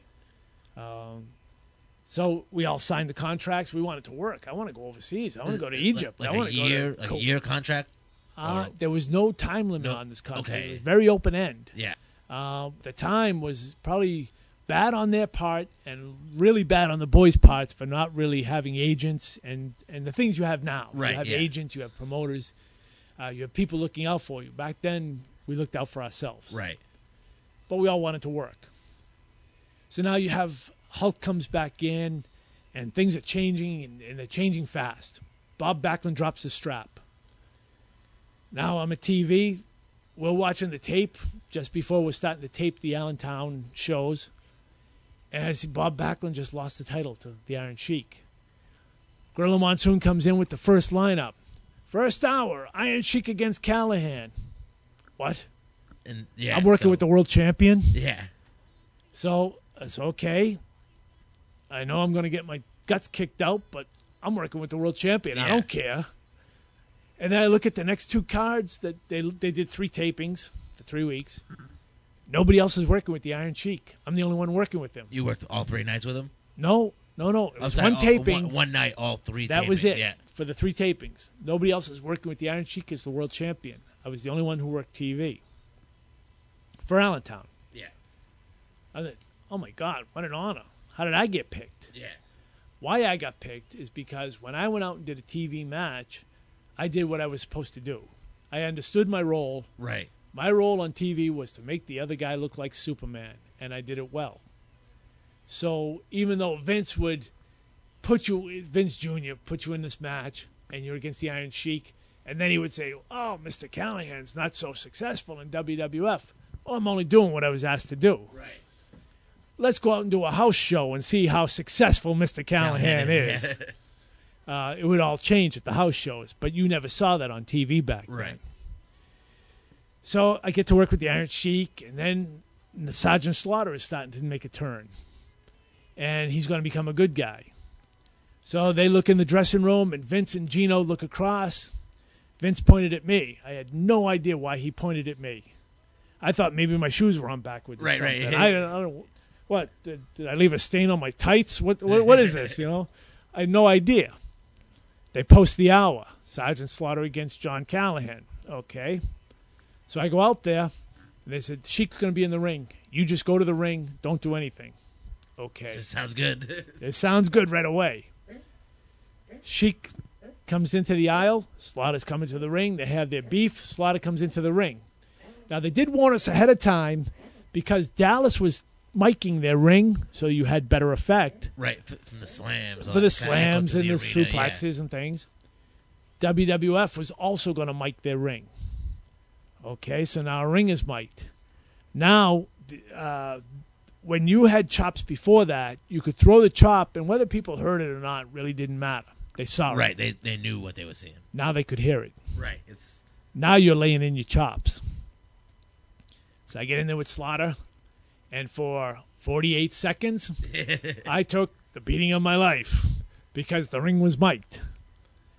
The nice thing about that was I got a double payday that night because I did my job right. I made Sergeant Slaughter a good guy. The match got over. People reacted to it. They reacted to him coming back out of there.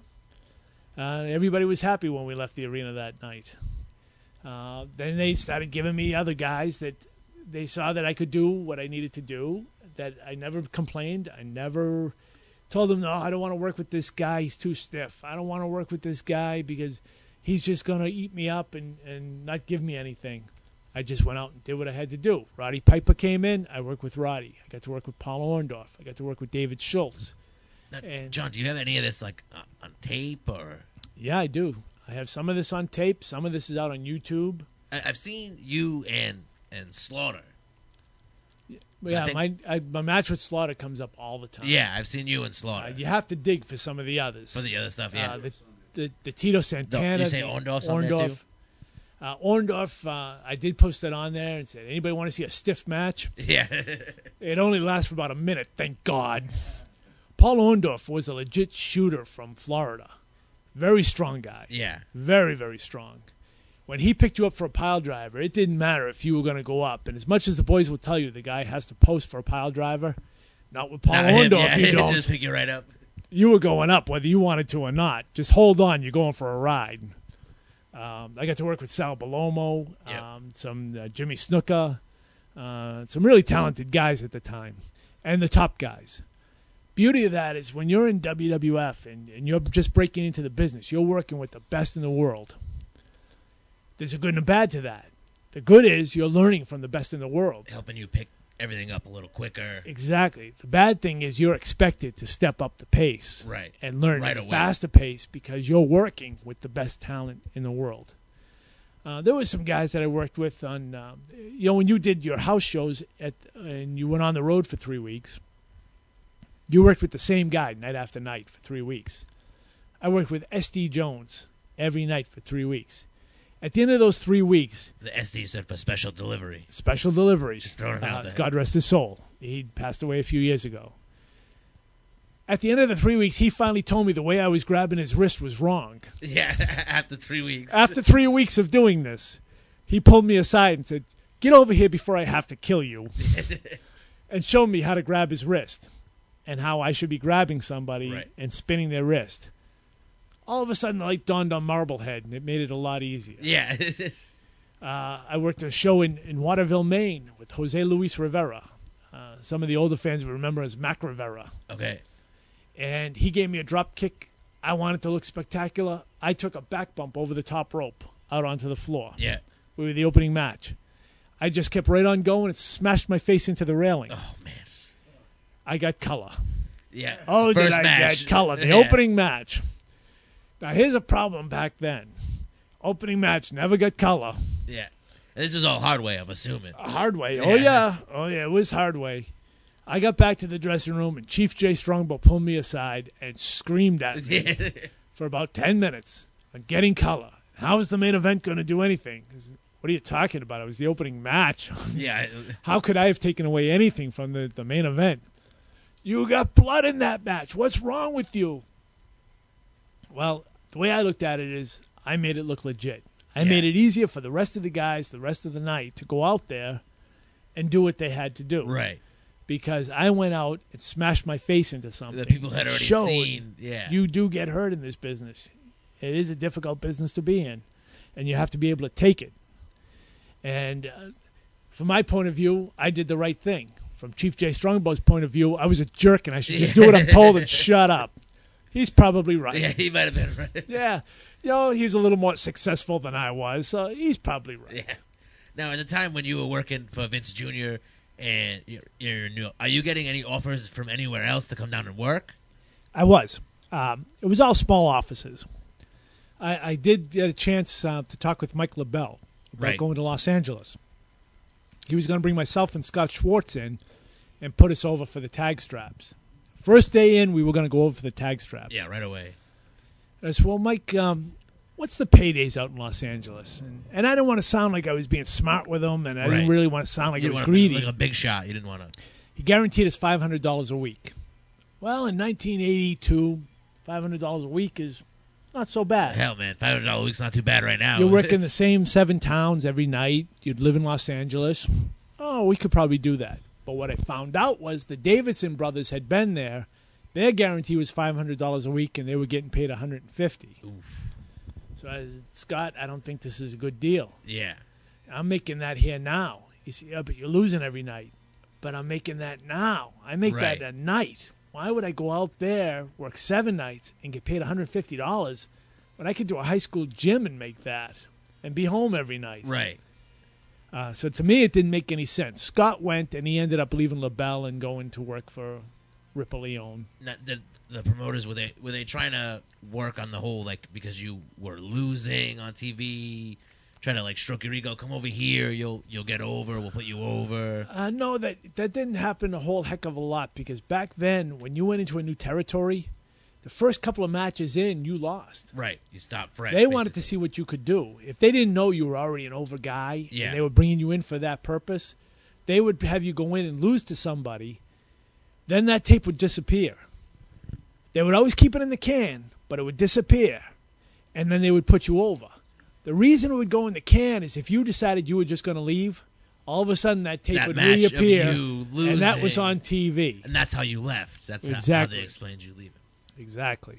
Now, John, did you only have one run with the WWF, or it was a one run, but it was kind of broken up over the years. So it split up, right? Because back in '81, Walter had a beef with Angelo Savoldi, and Walter decided he was going to make his own promotion, and he started TV out of Boston.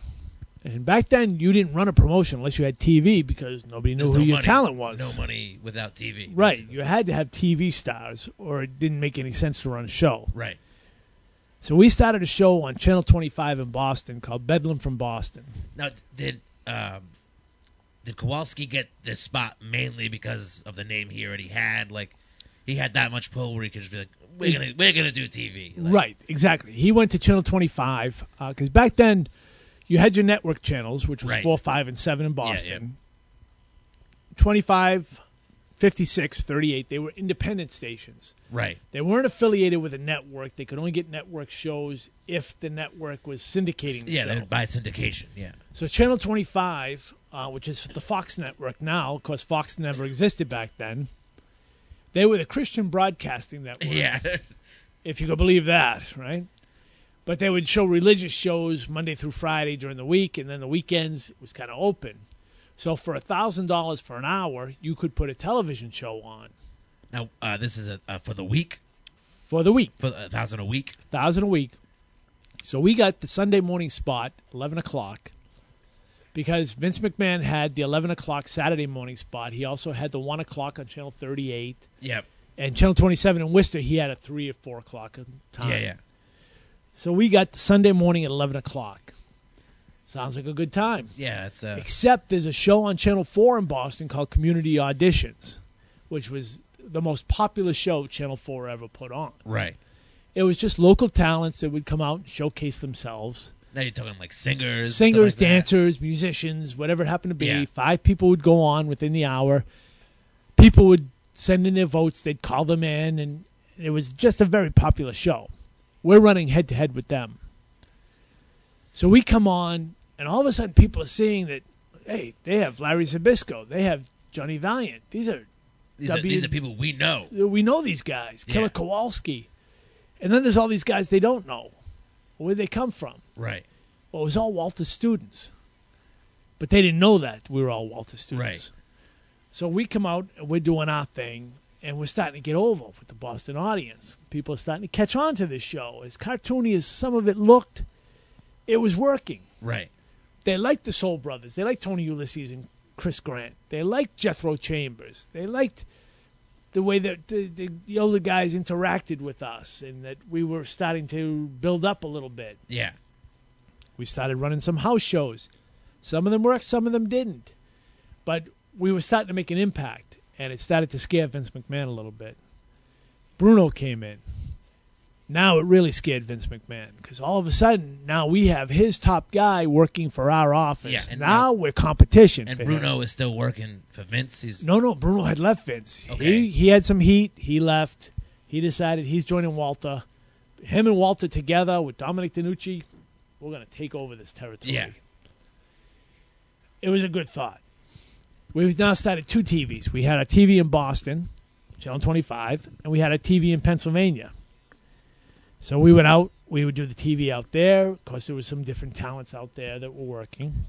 We had Dick Beyer, who was the original Destroyer. Okay. He came in. Luis Martinez came in. Now we're really starting to make an impact. Now we're starting to draw some house shows. And we're starting to sell out these house shows. Yeah. Vince is getting a little nervous. There was a beef with Channel 25 in Boston. And, you hear rumors. You don't really know what happened. But whatever it was, they took us off from filming in Channel 25. Okay. They didn't take our show off. But you guys. But we couldn't film no more there studio anymore. time? No more studio time.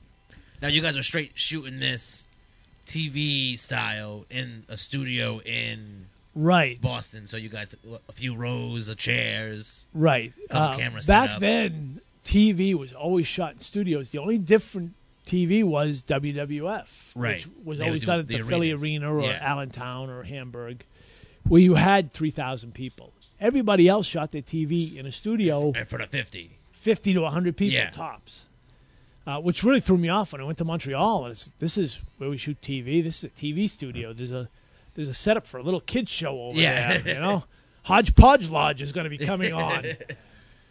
In between the tapings, we're in the back and they're showing what they're taping out in the studio live. I'm watching Gilligan's Island in French. Yeah.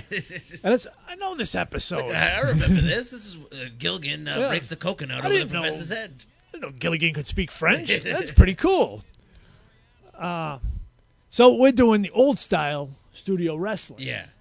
Now we all of our TV then went out to Allentown, and we taped out there at Dorney Park in Allentown, and things started to change for us out there. It was egos started getting involved, and we still wanted to work for Bruno, but at the same time, boy, the house shows are going down, and we're not getting the viewership we did on Channel Right, 25. yeah. When Walter was doing it in the studio, we were the number 2 show in Boston. Right. We started doing it from Pennsylvania. All of a sudden, we're dropping back. We're in like 50 and beyond Whoa, for okay, shows. yeah. All of a sudden, we don't have that viewership anymore. Yeah. Maybe it's time that we go talk to Vince again and keep working.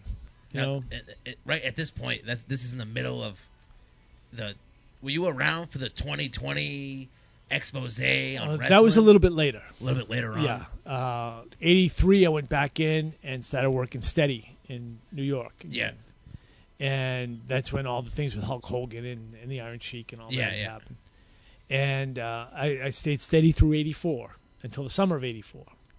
And that's when the John Stossel thing happened with David Schultz. Was in 84? 84, 85, somewhere in that area. Now, you were around at that time? I had just left. Okay. But you were still in connection with a lot of the boys. I was. Okay. What happened then was the boys had decided we would have these meetings in the dressing room because the agents weren't around. Right. It's kind Some boys were paranoid about where their position was Yeah. in the office. Hulk Hogan's coming in. He's a champion. Things are going to change. Boys would hear rumors, and they'd start spreading the rumors right away. Well, we're going to go nationwide. We're going to take over everybody's territory. We already took out Vern Gagne. Now we're going to take out Don Owens.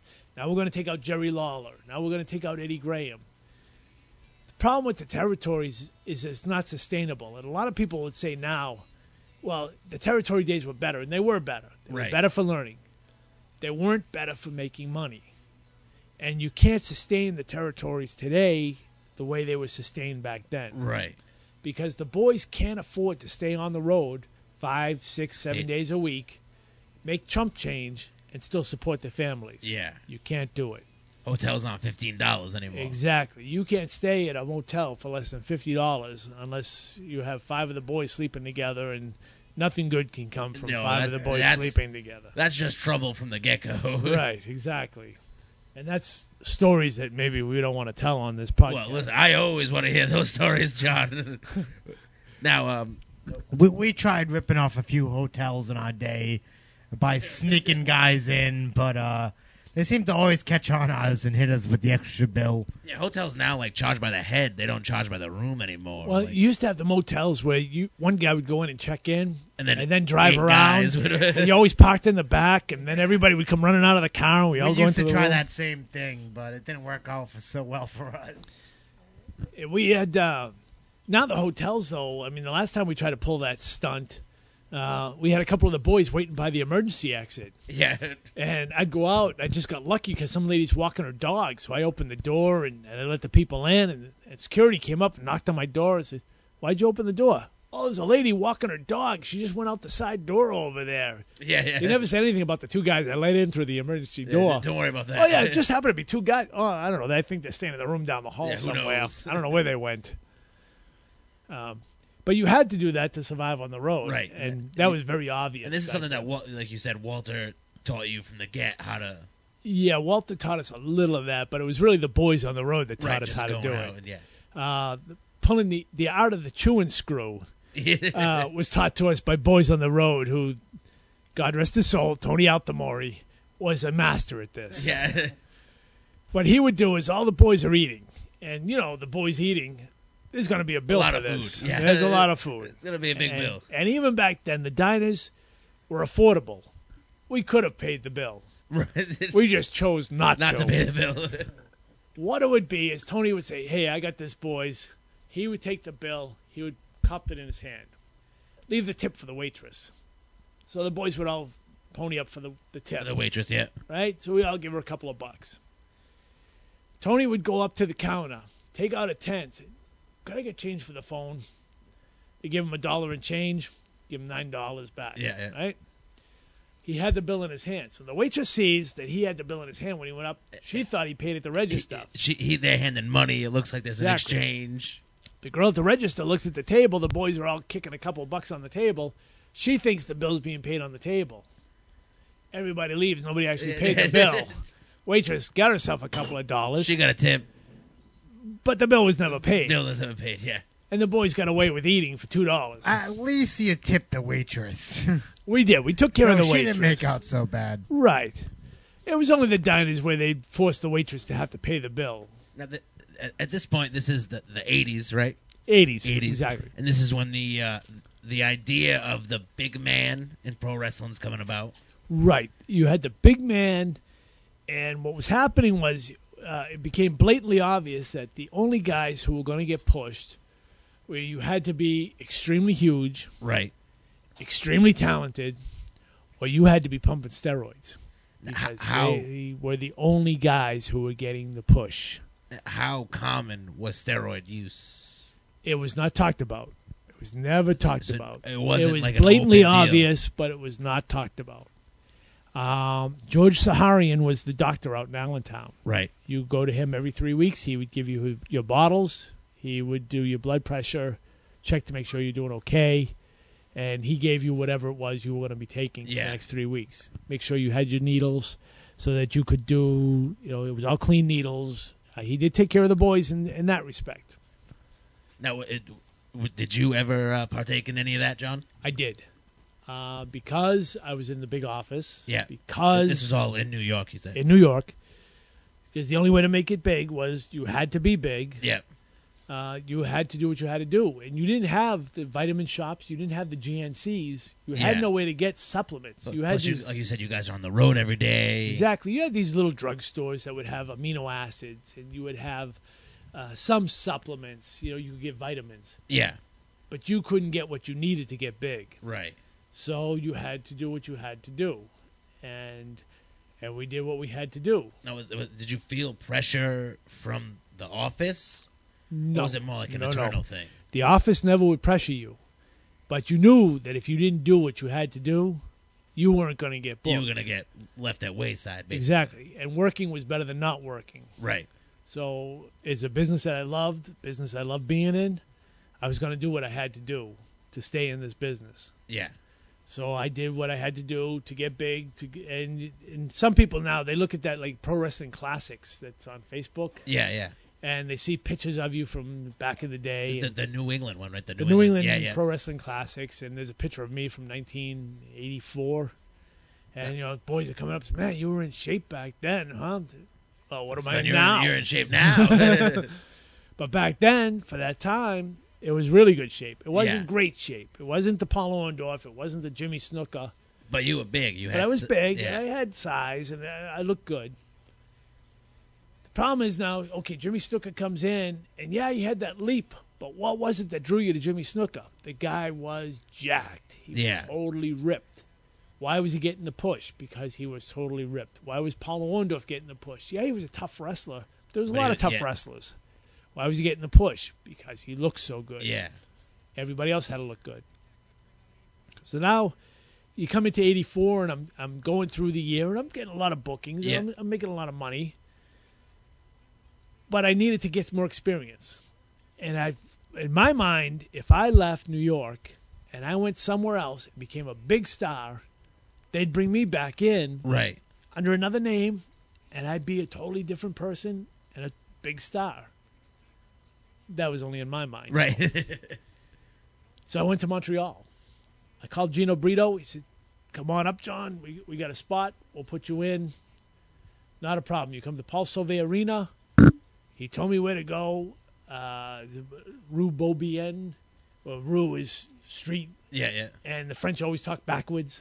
As you know, being from Normandy.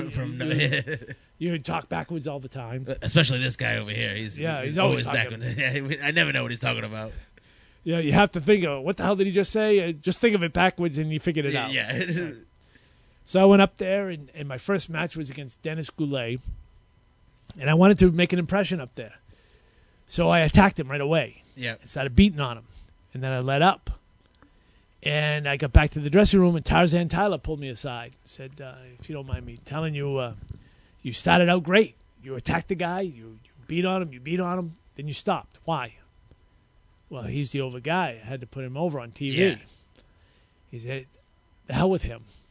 If he doesn't take it back and he doesn't do anything, Eat him beat alive. the hell out of him. Take the match from him. Do what you have to do at the end, but take the match from him. Well, that's a hell of a different perspective than I had in New York, where they didn't let me do anything. So that's what I started doing. Well, all of a sudden, some of the top stars in Montreal got a little concerned that this guy coming up, that all of a sudden he's called Sergeant Muldoon and nobody knows who he is. Now, when did the big John Callahan turn into the Sergeant Muldoon? Just before I went to Montreal. Right before you went over? Right before. I was doing a match, and I was in Maine, and Killer Kowalski was there. Yeah. And the promoter asked me, what's your name? And I wanted to change my name because I didn't want anybody to know I was the guy who was losing every week on TV. WWF TV. Yeah.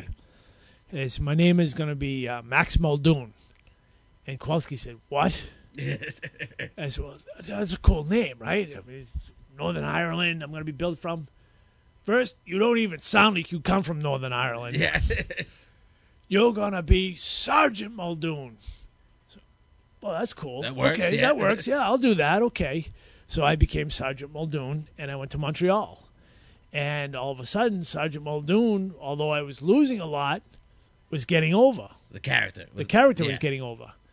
And Dino Bravo saw this. That, this kid loses a lot, but you know what? People are reacting to him. Yeah. So now I have to work with Ray Rougeau. He's going to work with Ric Flair. So instead of being the guy on the bottom that's getting squashed by everybody, I'm the guy they have to beat to go against Rick Martel, to go against Ric Flair, to go against Dino Bravo. They have to go through Sergeant Muldoon. Now, did you really kick in with the gimmick? Did you start wearing the police clothes and coming out with the nightstick possibly? Not right away. No. It took some time? It took a little time. In fact, the original gimmick, what I came up with for it, was an Irish freedom fighter. I see. And I wanted to do a police gimmick, but no promoters would let me do a police gimmick. You can't impersonate a police officer. Yeah. Okay. I think I can, and I think I can make it work. I'm pretty sure. And they said, no, you can't do that. Do this instead. Well, I had talked to too many people about it. And lo and behold, a couple of years later, there was a person shows up on WWF TV in a prison uniform. And, that's when you learn that you keep your mouth shut when you have a character that you want to develop, because chances are somebody else might think that is a really good character while they're telling you don't do it, and they take it away from you. Well, it's pretty cool how it came full circle and your actual trainer came up with the name for you that you're still using today. Exactly. It was Walter did a lot of things through the years. I can only imagine. And, I get the chance to actually publicly thank him at a reunion show that we had. Tony Rumble ran over at Good Times in Somerville, Mass. And they brought back all the trainees of Killer Kowalski. Well, that must have been a real special night. We got to go into the ring and publicly thank him. The beauty thing of that was that when it started, they went to the Bedlam from Boston crew first. So myself, Kevin Hughes, Tony Ulysses, the O'Reilly brothers, we got to go into the ring first. And they told us you had 30 seconds on the mic. Go ahead and cut whatever promo you want. I took 3 minutes and told them to get out of my face when they told me to shut up. There was no way the 3 minutes was even enough to say how much I thank Walter Kowalski for what he did. And, of course, the rest of the boys, they warned them ahead of time. Just go in and say thank you. Don't pull what Muldoon just pulled. Yeah. But, you pretty much took everyone else's time. Exactly. The heck with them. Yeah. That was my moment, and it was a moment to shine, and it was a moment to thank Walter for what he did. And you're doing it publicly. And, without him, there was a lot of guys that would never have gotten their breaks. A lot of guys. A lot of guys. You look at Matty Bloom, who's now, I don't know what his stupid gimmick is in WWE, but he was Freight Train, and he was A-Train or whatever he was trained. It's, what is it, Tensai now? Yeah, whatever that goofy thing is. Sweet teeth, as Levesque says. Perry Saturn and John Cronus, the Eliminators, would never have gotten their break. Tony Roy, who a lot of people may not know him mainstream. Tony Roy was a big influence on a lot of boys in New England. The New England area, New England wrestling. Triple H would never have gotten his break. Joni Lara, Chyna, would never have gotten her break. Now, did you work with any of those guys afterwards at that point? Like when I did. Some of them, Triple H, I never got the chance to work with him. Yeah. I did see him on some shows as Terrorizing when he first started. I never got to work with Joni. They were much down the road after I had already left. The guys I worked with, like Brian Walsh and Phil Apollo, who became Vince Apollo in Dallas and was Phil Apollo in ICW. The Eliminators I did get to work with. In the 90s, I was the booker for New England Pro Wrestling. And this is after? This was after Montreal. After New York. Now, what was the outcome of Montreal? What made you leave to come back to the Northeast? In Montreal, I was working there 84, 85, and there was a promoter that was working for Vince. That, in 84, Vince decided to take everything back from the local promoters. And you didn't promote your hall anymore. We're going to do our own promotion. He let all the promoters go. So these guys would run the town, basically. They would run the town. They'd run out the posters. They'd do the advertising. They did everything. Vince pulled it all back in-house. Yeah. So he didn't need Mush Salo anymore. Right. Mush had connections with the Montreal office. He was an old boxing promoter out of Springfield. So he went to Frank Valois and Gino Brito and said, hey, Vince just pushed me out in Springfield. I still have connections at the Springfield Civic Center. You have Rick Martel under contract. He's AWA champion. Yeah. Can I bring him in, work this as the Montreal office, but we build the AWA champion? Gino wanted to do it, but he wasn't quite sure how that would get over. Wasn't too sold at the time, nobody knew who the Montreal wrestlers were in Massachusetts. You kind of had an idea if you bought wrestling magazines, but you really didn't know who Ray Rougeau was. You didn't know who Jacques was. The casual fan didn't know. They'd know Dino Bravo. They'd know Rick Martel. Bob Backlund became our booker for the Springfield office. Yep. So through Montreal, I came down to Springfield. And I started working down there. So Gino gave me all the matches that were in the States because it was just easier to do. Yeah. And myself and Rudy Diamond, we got to work all the matches. In Montreal, they would bring us up for TV, and we'd do a few in Quebec, but it wasn't much in Quebec. Most of our matches were in the States. Well, there was a break because, for whatever reason, we didn't draw one night. Dino Bravo got mad at Mush Salo. There was an argument. The office broke up. The show didn't go on. Yeah. The boys were willing to work, but the Montreal office pulled out. Yeah. I decided that maybe I didn't want to work for Montreal anymore. Right. Maybe the direction was not the direction I wanted to go in. Mush offered me a position. At this time, though, Mario Savoldi was also starting his promotion, Okay. ICW. Yep. Mario gave me a call and said, would you like to come work for us?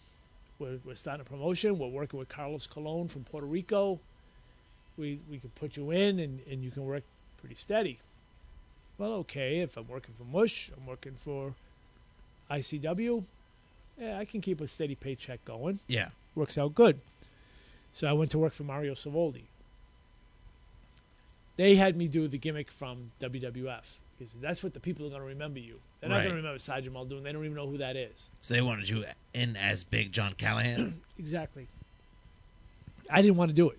I wanted to be Sergeant Muldoon. Yeah. I wanted to have my over gimmick from Montreal. So Mario said, no, people around here know you as Big John Callahan.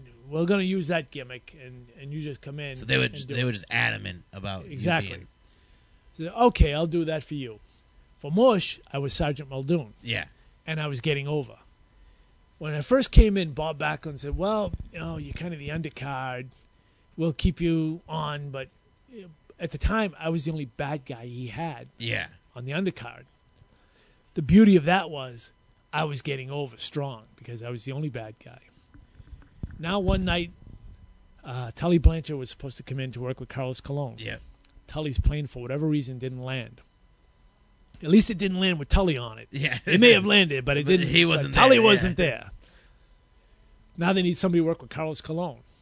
So Backlund looks around the dressing room. Who's his strong bad guy? Me. That's you, yeah.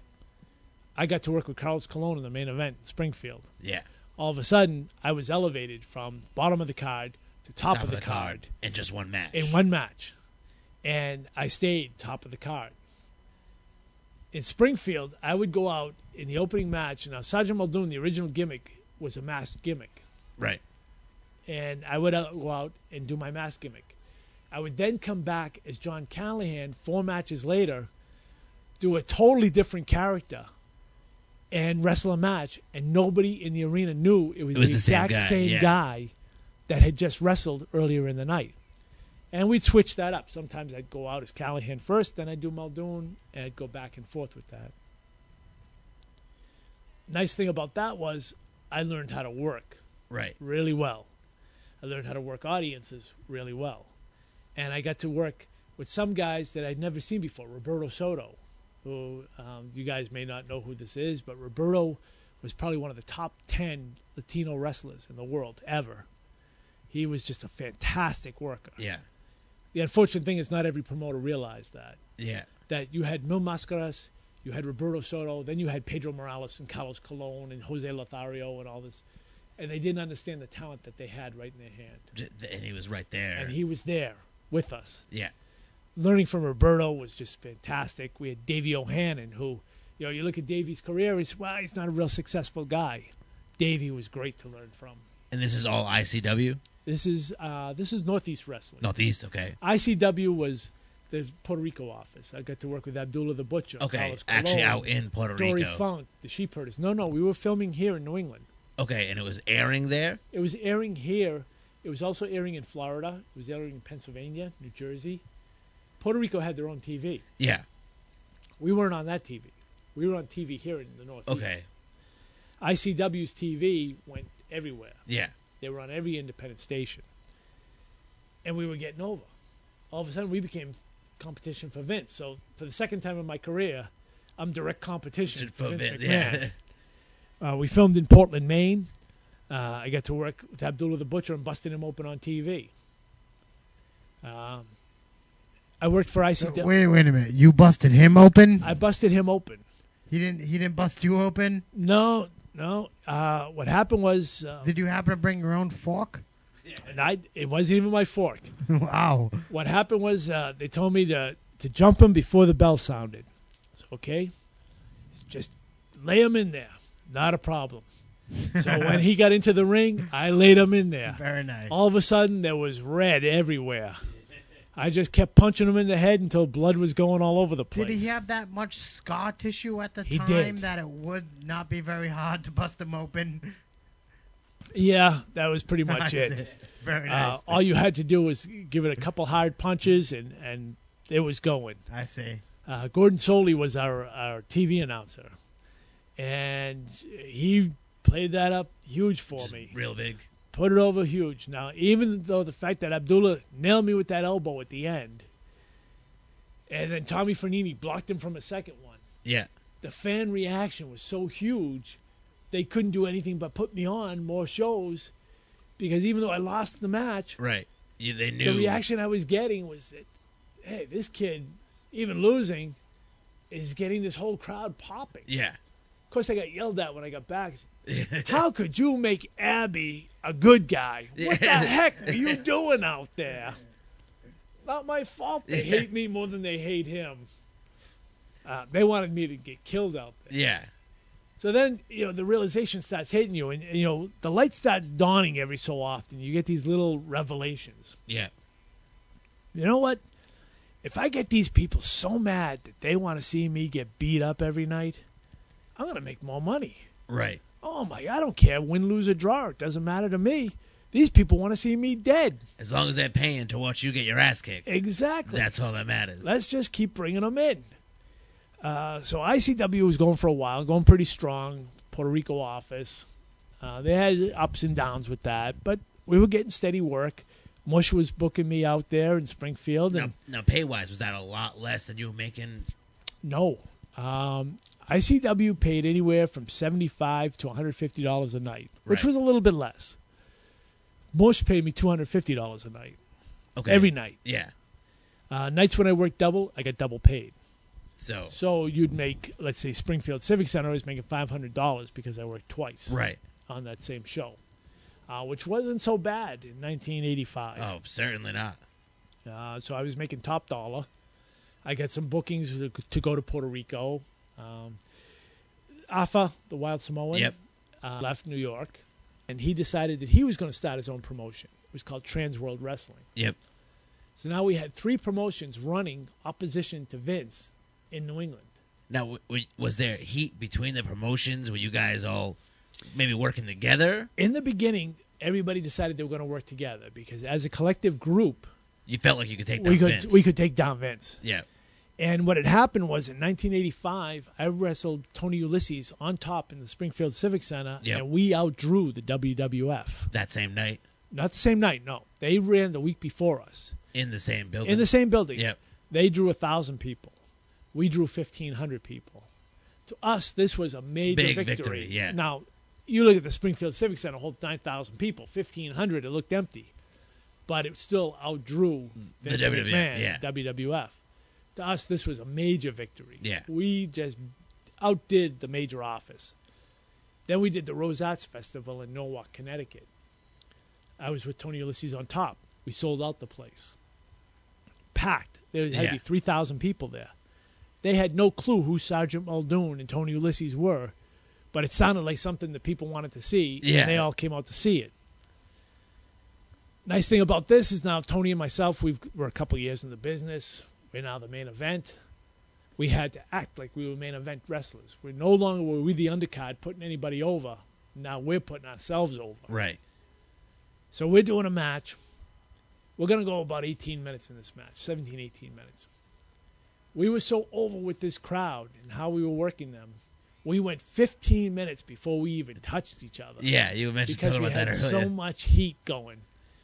And at the 15-minute mark, I said, I can't believe this crowd is still doing this. They're They're still just biting. cheering. They're just, every time Tony would look like he's attacking me, everybody would tell me, hey, he's going to get you. And I'd turn around and he'd go the other way. And so I jumped out of the ring. I grabbed the microphone, and they were all calling him faggot because his gimmick was a very flamboyant. Gimmick. Still is kind of this day. It's still very it's flamboyant. What's carried him through the years. A sweet daddy Siki kind of gimmick. Yeah. And I said, please, out of respect to the champion, and Tony was champion at the time, don't call him faggot. Let's call him buckwheat. And I started chanting buckwheat, and the crowd started chanting with me. And I got up on the side of the ring, and I'm chanting buckwheat, and Tony attacked me. Yeah. That was the first time we had touched each other in that match. In the 15 minutes in the you've been 15 out there minutes. already. He took over on me for a minute. I took over on him for a minute. He pinned me in the corner by putting his feet on the ropes. And in 17 minutes, we had that crowd so worked up they wanted to kill him. With 3 minutes of actual wrestling. Exactly, 3 minutes of wrestling. We knew, man, we're pretty damn good at this. We could do this every night. We do this kind of stuff. Yeah. Holy crap, everybody. That was the end of Muldoon Part 1. Be sure to check out the Maccast.com for Muldoon Part 2. This is training number 1 saying, everybody, have a good night.